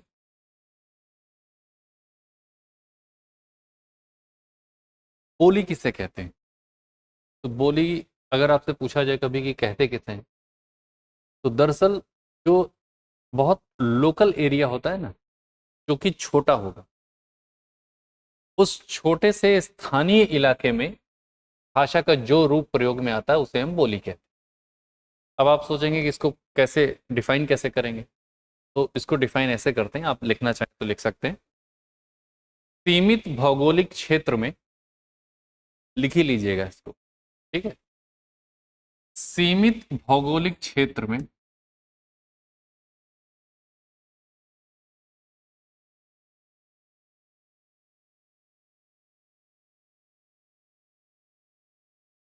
सीमित भौगोलिक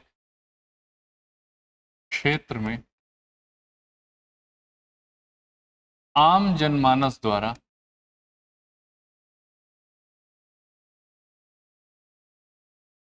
आम जनमानस द्वारा, तो सीमित भौगोलिक क्षेत्र में आम जनमानस द्वारा भावों अथवा विचारों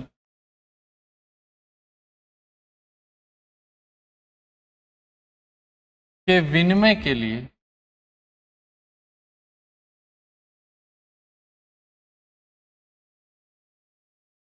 विनिमय के लिए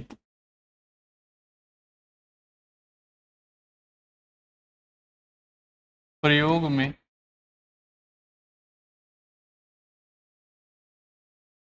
लाया जाने वाला बोली भाषा का रूप बोली कहलाता है।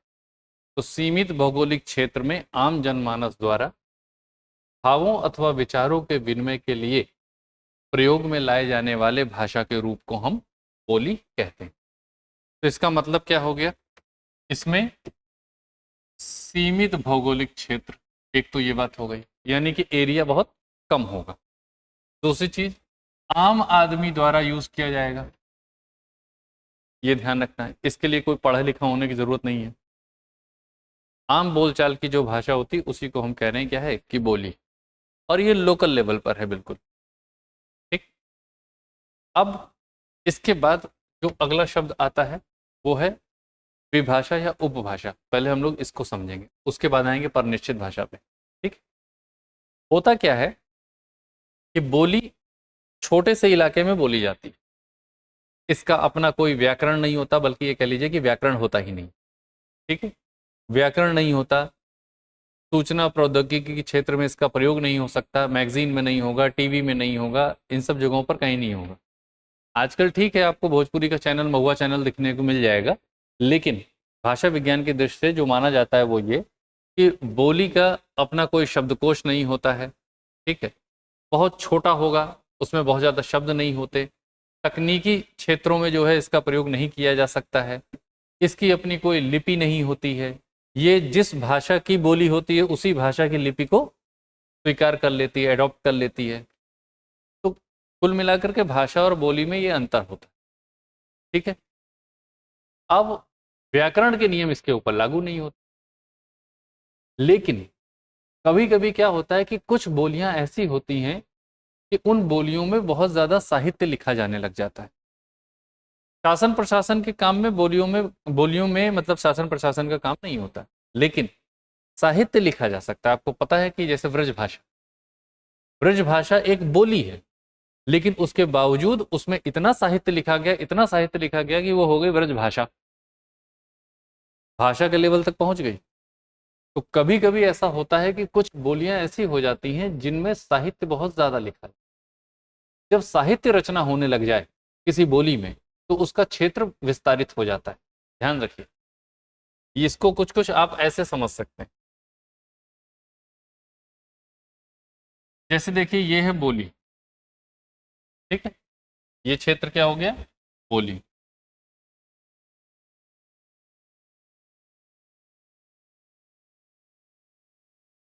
बोली हो गया। ठीक, थोड़ा और बड़ा बना देते हैं, तो दूर, ये हो गया आपका बोली। इस तरीके से अब इस बोली में क्या हो गई, साहित्य रचना शुरू हुई।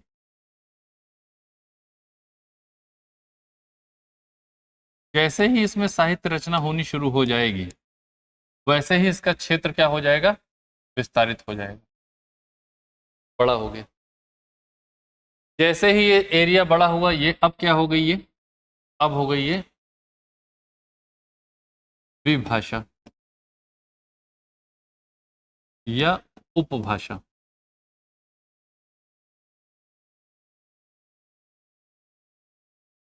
ठीक है, समझ में आई बात। अब उपभाषा और भाषा से भी ज्यादा, यानी कि जब शासन प्रशासन के काम भी उसमें होने लग जाएं, तब ये हो जाएगा कि वो क्या हो जाएगा, और बड़ा हिस्सा। और ये और बड़ा हिस्सा जो है वो क्या कहलाएगा फिर, भाषा।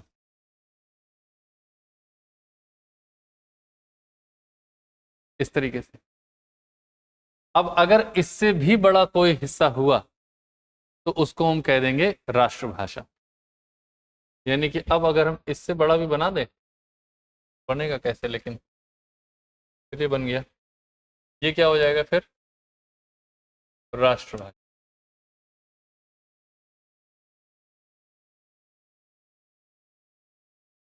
बात समझ में आई।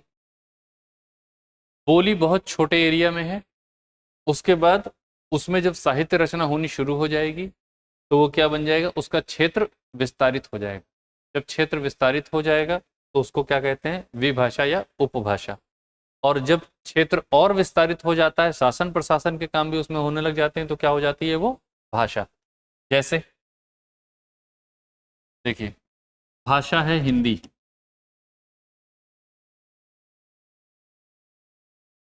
उपभाषा ये है आपकी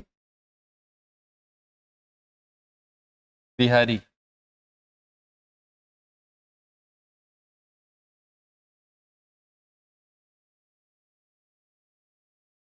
ठीक है, और उसके बाद बोली है इसमें, जिसको हम कह रहे हैं भोजपुरी। भोजपुरी या फिर मैथिली तो नहीं, अब तो मगही बोलें तो ज़्यादा ठीक है। क्योंकि मैथिली चली गई है, अब संविधान में भाषा के रूप में स्वीकार कर ली गई है। ठीक है, तो इसलिए तो भोजपुरी अभी बोली है। इससे आपको स्पष्ट हो रहा होगा कि मामला क्या चल रहा है। यहाँ पर क्या हो गया, हिंदी भाषा है, बिहारी क्या है, उसकी उपभाषा है, और बोली क्या है उसकी, भोजपुरी या भोजपुरी है, मगही है, ये दो है। समझ में आ गया होगा कि कैसे विस्तारित होता है एरिया और कैसे जो है वो क्या बन जाता है। क्लियर। तो बोली हमेशा छोटे एरिया में, वही विभाषा या उपभाषा में बदलती। और ये रेड कलर से जो लिखा हुआ, ये लिंक भी समझ लीजिएगा, इससे प्रश्न बन सकता है। क्लियर। अब आपने बोली समझ लिया, विभाषा उपभाषा समझ लिया, राष्ट्रभाषा समझ लिया। राष्ट्रभाषा कहने का मतलब सिर्फ इतना है, एक सांस्कृतिक टर्म है, कल्चरल टर्म है राष्ट्रभाषा। राष्ट्रभाषा का मतलब हो गया कि एक ऐसी भाषा जो संपूर्ण राष्ट्र को जो है वो एक सूत्र में पिरोने का काम करे, या ये कह लीजिए कि ऐसी एक भाषा जो किसी एक देश में सबसे ज्यादा लोगों द्वारा बोली या समझी जाने वाली भाषा हो, उसको हम कहते हैं राष्ट्रभाषा। ऑफिशियली अगर कहा जाए तो कोई भी राष्ट्रभाषा नहीं है, भारत की कोई राष्ट्रभाषा नहीं। हालांकि लोग जो है वो दर्जा देते हैं हिंदी को, लेकिन ऑफिशियली नहीं है कोई, बस ठीक है राष्ट्रभाषा कह देते हैं कि हिंदी। वैसे अगर तकनीकी रूप से देखा जाए तो 22 राष्ट्रभाषाएं हैं। ठीक है, कौन कौन सी, जो संविधान की 8वीं अनुसूची में शामिल वो। अब आप देखें यहां पर हम लोग को क्या देखना है, परनिष्ठित भाषा और राजभाषा ये क्या होती है। अगर हम राजभाषा के लिए अंग्रेजी शब्द का प्रयोग करें तो अंग्रेजी में इसको हम कहते हैं, जिससे आपको याद रहेगा,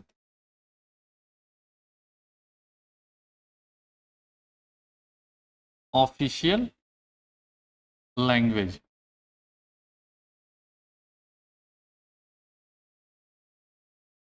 ऑफिशियल लैंग्वेज यहां पर राजभाषा। लेकिन पहले हम समझते हैं परनिश्चित भाषा क्या होती है। देखिए, मैंने अभी थोड़ी देर पहले कहा था आपसे कि बोलियों के ऊपर व्याकरण के नियम लागू नहीं होते, यानी कि जो भी व्याकरण आप पढ़ेंगे वो बोलियों के ऊपर लागू नहीं। जैसे रामचरितमानस, रामचरितमानस अवधी बोली में है। अब अवधि अगर बोली है तो सीधी सी बात है कि उसमें व्याकरण का नियम लागू नहीं होगा। इसीलिए आप देखेंगे कहीं पर छोटा ऊ लग जाता है, कहीं बड़ा ऊ लग जाता है, कुछ भी कर देते हैं। क्यों? क्योंकि वहां पर हमें शब्द बनाने से मतलब होता है, वहां छंद का नियम लागू होता है। तो कविताओं के ऊपर छंद का नियम लागू होता है, ना कि व्याकरण का नियम। और वो चूंकि वो कविता बोली में है, इसलिए व्याकरण का नियम लागू नहीं हो रहा वहां पर। क्लियर हो गई बात।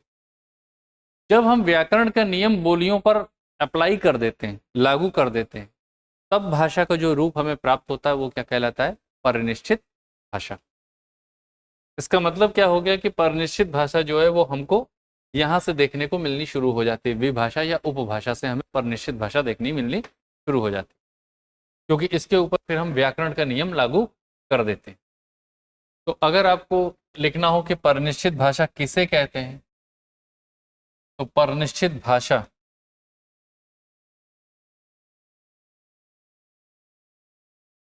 ये जो है ना, ये किसे कहते हैं, तो इसको आप ऐसे बना सकते हैं कि बोलियों बोलियों पर व्याकरण के नियम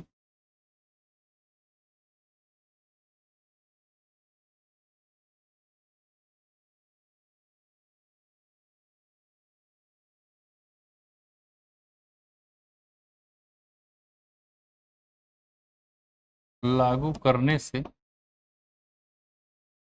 प्राप्त भाषा रूप।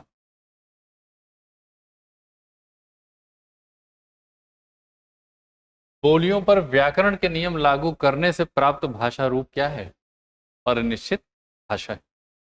क्लियर। तो हम ये कह सकते हैं कि विभाषा या उपभाषा से हमें देखने को मिल जाता है, बल्कि भाषा में ज्यादा देखने को मिलेगा आपको। क्लियर। अब केवल एक शब्द बचा है, राजभाषा। ये क्या होती? दरअसल जब देश आज़ाद हुआ 47 में, तो उस समय इस बात को लेकर के था कि भाषा जो है वो किसको राष्ट्रभाषा बनाया जाए। राष्ट्रभाषा को लेकर के बड़ा विवाद था, किसे बनाए। ज़्यादातर लोग इस बात के पक्ष में थे कि हिंदी को बनाया जाना चाहिए, लेकिन कुछ लोग उसके विरोध में भी थे कि हिंदी क्यों, बंगाली क्यों नहीं। ऊपर से जो है दक्षिण भारत के लोग भी कह रहे थे कि दक्षिण भारत की भाषाएं क्यों नहीं, उनको किया जाना चाहिए। लेकिन ये बड़ा मुश्किल हो रहा था कि कैसे जो है वो बनाया जाए। फिर आगे चल करके ये हुआ कि राष्ट्रभाषा किसी को नहीं बनाएंगे, और ये तय हो गया कि राजभाषा हम कह देंगे। तो राजभाषा यानी कि ऑफिशियल लैंग्वेज, राजकाज की भाषा। और जैसे ही हम कहते हैं राजभाषा, वहीं पर हमें समझ में आना चाहिए इसका संबंध किससे है, संविधान से। तो राजभाषा का संबंध है संविधान से। तो हम कह सकते हैं कि इसका संबंध हो गया आपका संविधान से।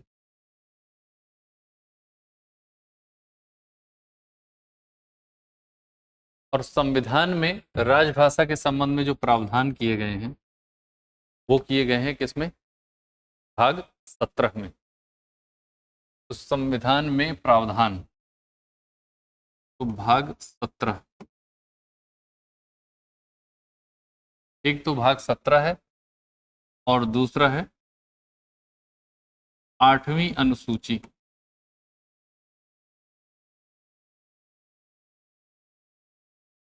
8वीं अनुसूची, ठीक, इसका प्रावधान कर दिया गया। ये तो आपको पता ही होगा कि संविधान लागू हो गया था 26 नवंबर 1949 को ही। कुछ लोग यही मान के चलते हैं कि 26 जनवरी 1950 को हमारा संविधान लागू हुआ था, लेकिन 26 जनवरी 1950 को पूरी तरह लागू हुआ था। उससे पहले 26 नवंबर 1949 को, इसीलिए 26 नवंबर को ही आप देखेंगे कि मना लिया जाता है संविधान दिवस, क्योंकि संविधान के कुछ प्रावधान उसी समय से लागू हो गए थे। तो उसको हम संविधान दिवस कहते हैं, गणतंत्र दिवस नहीं कहते। लेकिन हिंदी को राजभाषा का दर्जा उससे पहले दिया जा चुका था, सितंबर में दिया गया था। नवंबर में संविधान लागू हुआ, कुछ प्रावधान, लेकिन हिंदी को राजभाषा यानी कि ऑफिशियल लैंग्वेज का दर्जा दे दिया गया था।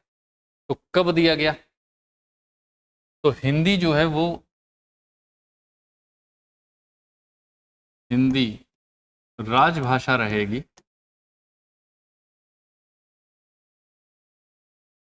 हिंदी राजभाषा कब बनी, तो हिंदी राजभाषा बनी है 14 सितंबर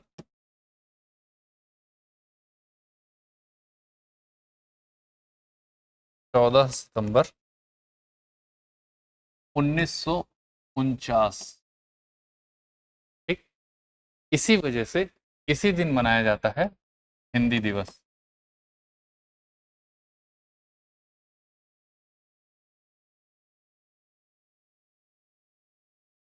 क्लियर ये वाला मामला, ठीक है। अब भाग 17 और 8वीं अनुसूची, इन दोनों जगह प्रावधान दिए गए हैं। इसको थोड़ा थोड़ा देख लेते हैं कि क्या प्रावधान दिए गए हैं। तो 8वीं अनुसूची में जो प्रावधान है, कितनी शामिल है, 22 भाषाएं हैं,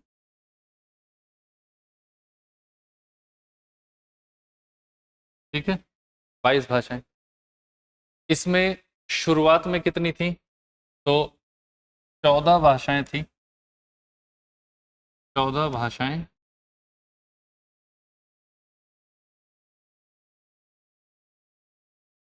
आरंभ में थी,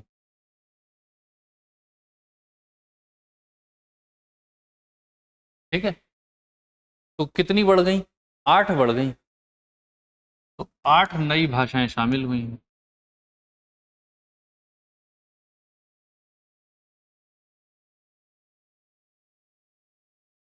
तो वो 8 नई भाषाएं कब शामिल हुई, ये भी एक पॉइंट है कि कब शामिल हुई, ये पता होना चाहिए कौन सी है। तो वो जो 8 नई हैं वो कौन सी हैं, तो पहली है आपकी सिंधी, उसके बाद कोंकणी और मणिपुरी, और नेपाली। ठीक, उसके बाद है आपकी बोडो, उसके बाद है डोगरी, बोडो, डोगरी, मैथिली और संथाली। कितनी हो गई? 1 2 3 4 5 6 7 8।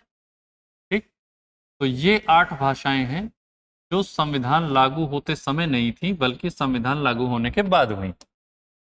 और ये कब कब हुई हैं? तो सिंधी हुई है 1967 में, और ये 3 हुई हैं आपकी 1992 में, और ये हुई हैं आपकी 2004 में। ठीक है, तो ये ध्यान रखना, भाषा के संबंध में जो जनरल वाला हिस्सा है ना, 22 क्वेश्चन वाला, उसमें यहाँ से प्रश्न पूछा जा सकता है कि कब कब शामिल हुई है, कौन कौन सी शामिल हुई। तो अब टोटल कितनी हो गई हैं? 22। इसीलिए मैंने कहा था मैथिली यहाँ शामिल हो चुकी है भाषा के रूप में, इसीलिए वहां से हटा दिया था। तो ये क्लियर हो गया। अब एक क्वेश्चन और इसमें पूछा जा सकता है, वो ये कि प्रथम राजभाषा आयोग के अध्यक्ष कौन थे? ये एक प्रश्न बन सकता है, आप लोगों से पूछा जा सकता है, संभावना इसकी हो सकती है कि पहले राजभाषा आयोग के अध्यक्ष। तो यहाँ चूंकि राजभाषा लिखा हुआ है, तो यहीं पर इस पॉइंट को भी कर लेते हैं कि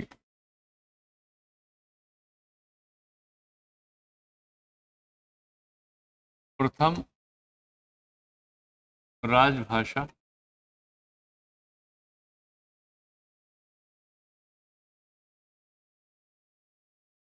आयोग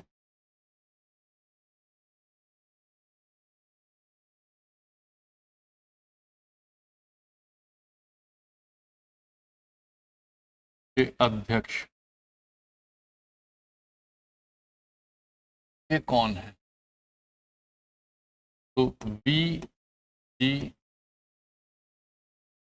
खेर, बीजी खेर। ठीक है, ये थी। समझ में आ गया होगा पूरा मामला कि क्या है। ठीक है, अब आ जाइए यहाँ भाग 17। भाग 17 में कौन कौन से आर्टिकल्स हैं जो काम के हैं, उनको हम देख लेते हैं कि भाग 17 में कौन कौन से काम के आर्टिकल्स हैं। तो देखिए,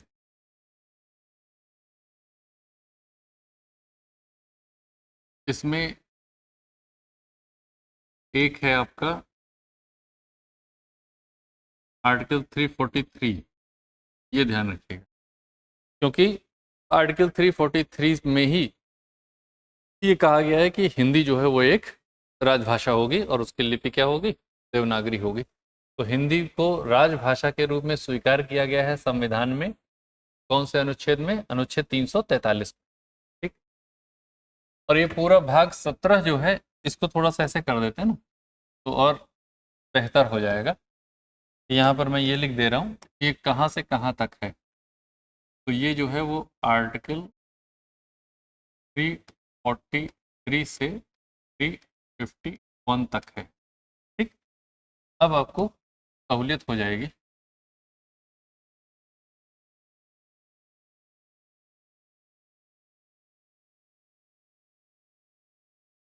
तो 343 में जो है वो हिंदी राजभाषा बन गई इसके थ्रू।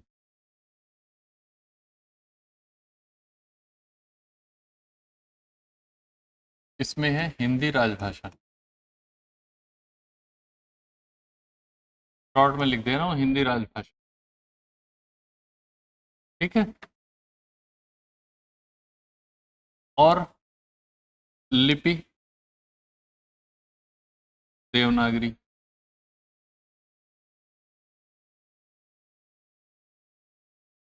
और जो नंबर्स यूज किए जाएंगे, अंक, वो अंतरराष्ट्रीय स्वरूप के।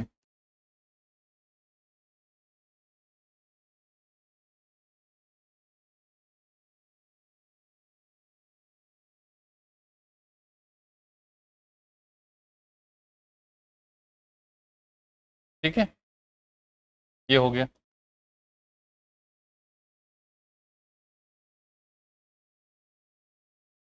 उसके बाद जो आर्टिकल है महत्वपूर्ण, वो है एक आपका,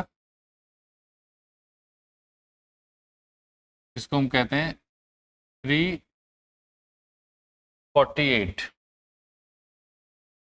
वो एक महत्वपूर्ण आर्टिकल। 348 में क्या लिखा हुआ है? तो न्यायालय में प्रयोग की जाने वाली भाषा, या कह लीजिए कि सर्वोच्च न्यायालय के लिए है, तो न्यायालय की भाषा, न्यायालय की भाषा के संबंध में प्रावधान है। ठीक है। उसके बाद 348 के बाद एक है आपका आर्टिकल 350 बी। ये एक इम्पॉर्टेंट आर्टिकल है, जिसमें आपको बताया गया है इसमें कि भाषाई अल्पसंख्यकों के लिए, भाषाई अल्पसंख्यकों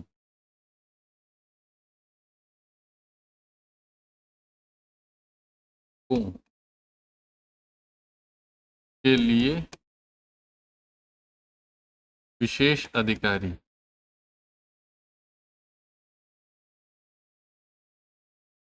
ठीक।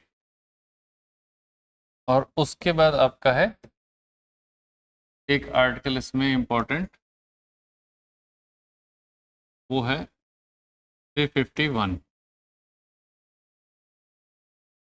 और ये है कि हिंदी भाषा के विकास के लिए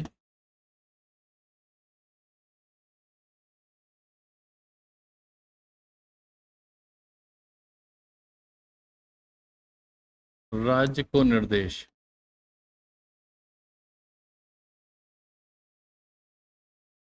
ठीक।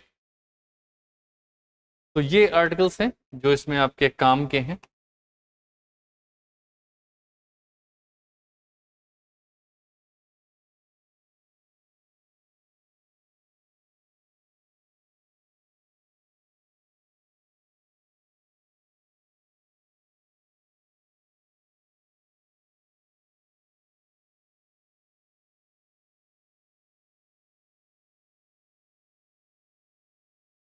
चलिए, तो ये आपका जो है वो भाषा के संबंध में जो है, जिसको आप कहते हैं ना कि प्रयोग।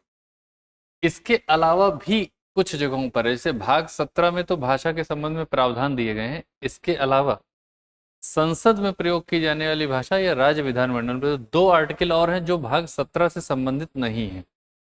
वो दो आर्टिकल्स मैं अलग से लिख दे रहा हूं, क्योंकि वो इससे संबंधित नहीं है। एक है आपको संविधान में ही मैं कर दे रहा हूं कि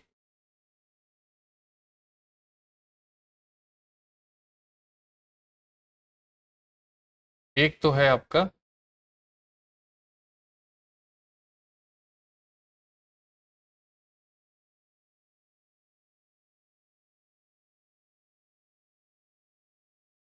आर्टिकल 120। आर्टिकल 120 जो है, उसमें है आपका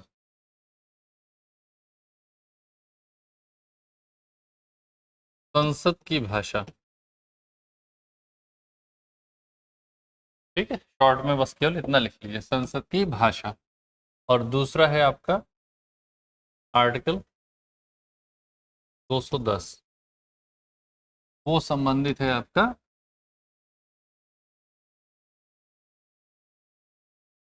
राज्य,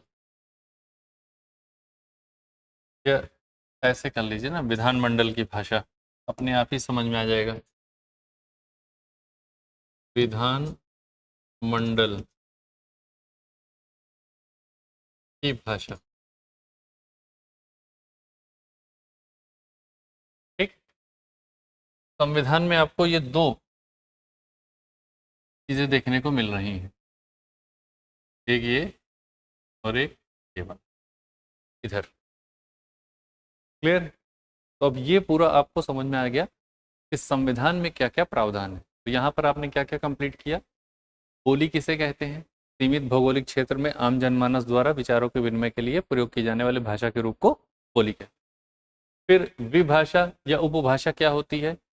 जब बोलियों में साहित्य की रचना होनी शुरू हो जाती है, बोलियों में जब साहित्य रचना शुरुआत हो जाए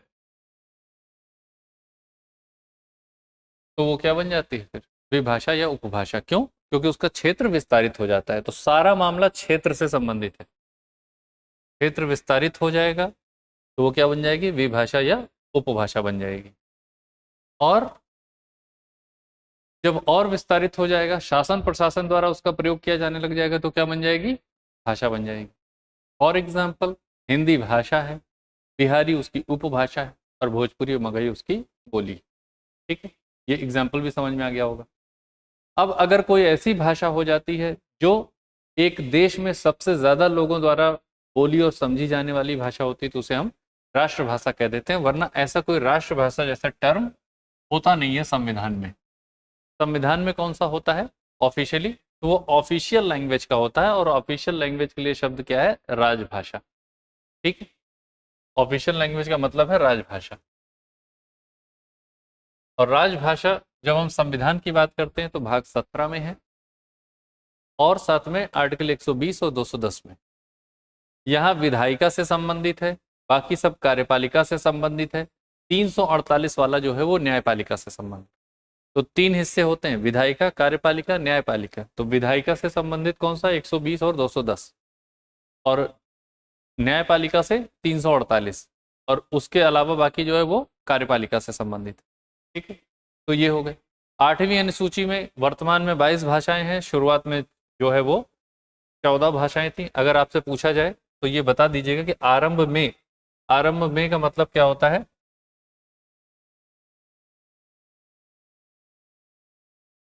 आरंभ में का मतलब होता है संविधान लागू होते समय।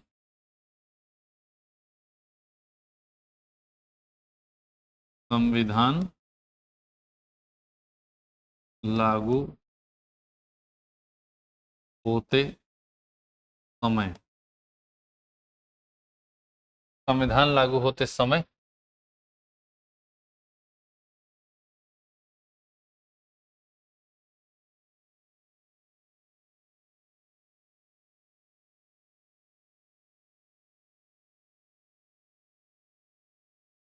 तो संविधान लागू होते समय 14 भाषाएं थी, 8 नई जुड़ी। वो 8 कौन सी जुड़ी हैं ये नाम है उनके, और ये 8 कब कब जुड़ी हैं ये वो नाम।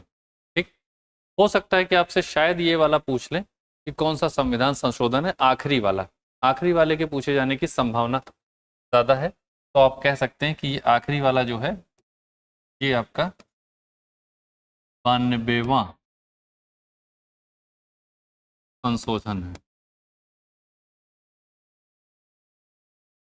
संशोधन था 92वां, और हुआ था 2004 में। 2004 में जुड़ी हैं, बाकी 2003 का संशोधन था, 2004 में वो जुड़ गई। ठीक, तो ये अब आपका पूरा कंप्लीट हो गया।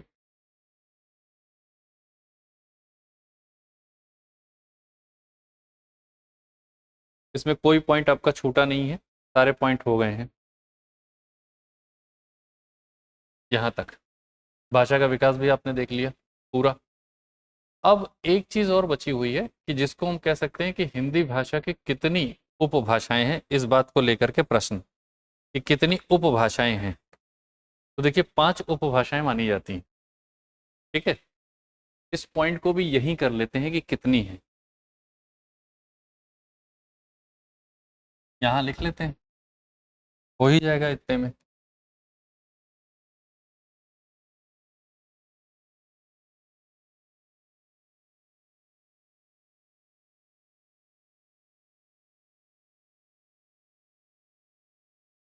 हिंदी भाषा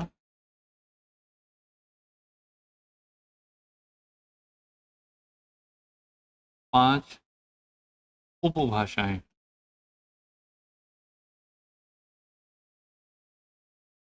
तो 5 उपभाषाएं हैं कौन सी? तो वो देख लीजिए कि कौन कौन सी है।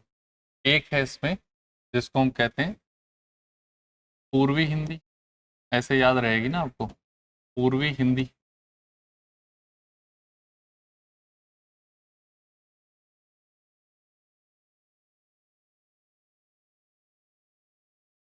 एक हो गई आपकी पश्चिमी हिंदी, ये तो ऐसे ही याद हो जाएगी। पूर्वी हिंदी, पश्चिमी हिंदी, इसको तो याद करने में आपको दिक्कत ही नहीं होगी। ठीक। दरअसल जो पूर्वी हिंदी, पश्चिमी हिंदी, दो तो ये हो गई। अब ऐसे याद कीजिए, पहले क्या लिखा है, पूर्वी हिंदी, तो पूर्वी हिंदी से आप एक उपभाषा को जोड़ लीजिए, बिहारी। ठीक। अभी लिखा था ना यहाँ पर उपभाषा, वही।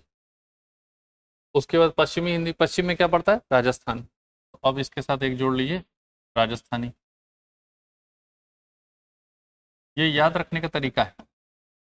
कौन सी, मान लीजिए आपसे पूछ ही ले, तो पूर्वी पश्चिमी तो याद रखिए कि पूर्वी हिंदी, पश्चिमी हिंदी दो हो गए।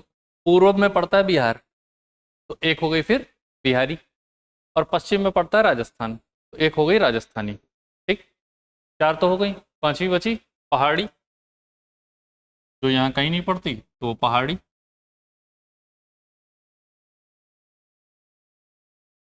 ये, तो इसको हम कहते हैं कि ये क्या हो गई, हिंदी भाषा की 5 उपभाषाएं हो गई। अब अगर हम देखें तो ये आपका भाषा, बोली, संविधान में प्रावधान, सब कुछ आपको इस एक चार्ट में हो गया कंप्लीट। क्लियर। अब ये आपसे तो पूछेंगे नहीं कि ये बताओ राजस्थानी हिंदी की कौन कौन सी बोलियां हैं, पूछे तो बता दीजिए कि भाई मेवाती है, और जयपुरी है, जयपुरी का ही नाम जो है वो ढूंढानी है। इसके अलावा जो है आपको एक मालवी मिल जाएगी, उसमें एक मारवाड़ी मिल जाएगी, तो वो हो गई। पश्चिमी हिंदी में जाएंगे तो उसमें कौरवी या खड़ी बोली जिसको आप बोलते हैं, तो वो भी लिख दें क्या इसी में, लेकिन फिर ज़्यादा हो जाएगा। तो टोटल 5 उपभाषाएं हैं, और 5 उपभाषाओं में जो मानी जाती हैं वो मानी जाती हैं 17 बोलियां। तो आप ऐसे भी कर सकते हैं, 17 बोलियां। तो सबके नाम आपसे नहीं पूछने वाले हैं, वो बोलियां कौन कौन सी हैं, लेकिन उपभाषाएं पूछ सकते हैं। तो ये ध्यान रखिए, बिहार से संबंधित है तो बिहार के मामले में याद रखिए बोलियां कौन सी हैं। तो बिहार में जो है जब हम बोली की बात करते हैं तो बिहारी हिंदी में भोजपुरी और मगही, ये ध्यान रखिएगा बस, इसको तो भूलना नहीं है। इसमें एक है भोजपुरी और दूसरी है मगही।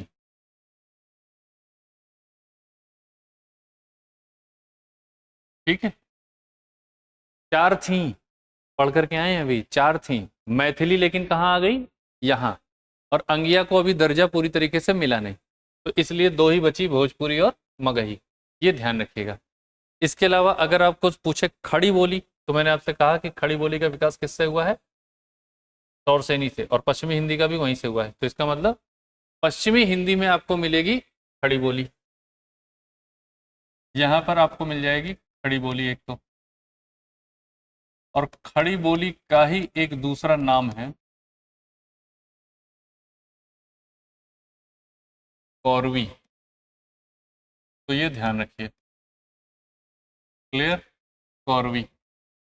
पश्चिमी हिंदी में ही आपको ब्रजभाषा भी मिल जाएगी, जिसको आप कह रहे हैं, तो ब्रजभाषा भी मिल जाएगी पश्चिमी हिंदी, वो भी बोली ही है इस तरीके से।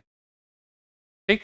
आपसे अवधि पूछ सकते हैं, तो अवधि कहाँ मिल जाएगी आपको, पूर्वी हिंदी में मिल जाएगी अवधि, ये मिल जाएगी। इससे ज्यादा आपसे पूछे जाने की संभावना है नहीं, वरना कुमाऊनी, गढ़वाली वो सब यहाँ हो जाएगा। और राजस्थानी वाले में कौन कौन सी बताइए आपको, एक तो जयपुरी बताइए, जयपुरी को ही हम क्या कह रहे हैं, ढूंढानी, है ना। एक और पश्चिमी हिंदी में आप चाहें तो लिख लें, जिसको हम कह रहे हैं बुंदेली, तो कन्नौजी और बुंदेली भी इसी में आ जाएंगे, क्योंकि बुंदेले हर बोलो के मुंह, हमने सुनी कहानी थी, बड़ा सुना होगा आप लोगों ने, तो बुंदेली भी लिख लीजिएगा। मान लीजिए पूछ ही लें, तो बुंदेली। अवधि, अवधि में क्या लिखा गया है, रामचरितमानस, चरित मानस, ठीक। और क्या लिखा गया है? पद्मावत। ये दो रचनाएं तो भूलिएगा नहीं, ये दो लिखे गए हैं, ठीक है। खड़ी बोली जो वर्तमान में है, तो इसमें आप एक पॉइंट नोट कर सकते हैं, वो ये कि मेरठ की खड़ी बोली, मेरठ की खड़ी बोली को मानक हिंदी, मानक हिंदी का दर्जा प्राप्त है।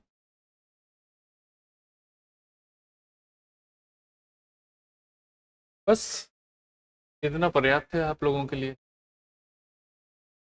ठीक है।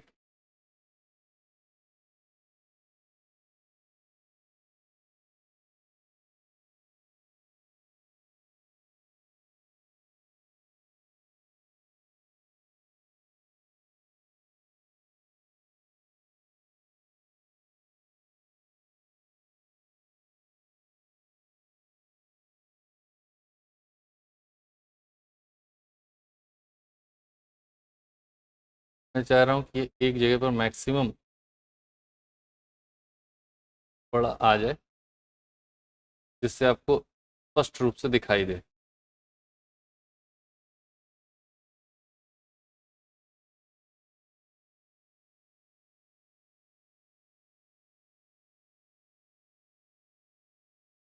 ठीक है, तो कुल मिलाकर के आप देखें, यहाँ पर पहला हम लोगों ने यहाँ से शुरू किया था, भाषा क्या है, और उसके बाद एक ये हो गया भाषा के रूप, ये हम लोग देख चुके हैं, ठीक। कि भाषा क्या है, तो भाष धातु से बना हुआ है। उसके बाद पूरा ये भाषा का विकास देख लिया, ये सारे कहाँ कहाँ से डेवलप हुए हैं ये देख लिया, और उसके बाद हम लोगों ने जो है वो भाषा के रूप, ये वाला पॉइंट भी देख लिया है, भाषा के रूप, ठीक। ये हो गया। अब बचा हुआ है हम लोगों का कौन सा? भाषा के अंग। अगली क्लास में हम लोग शुरू करेंगे भाषा के अंग को, ठीक है। अभी के लिए इतना इस क्लास में, नेक्स्ट क्लास में देखते हैं भाषा के अंग, ठीक है। धन्यवाद।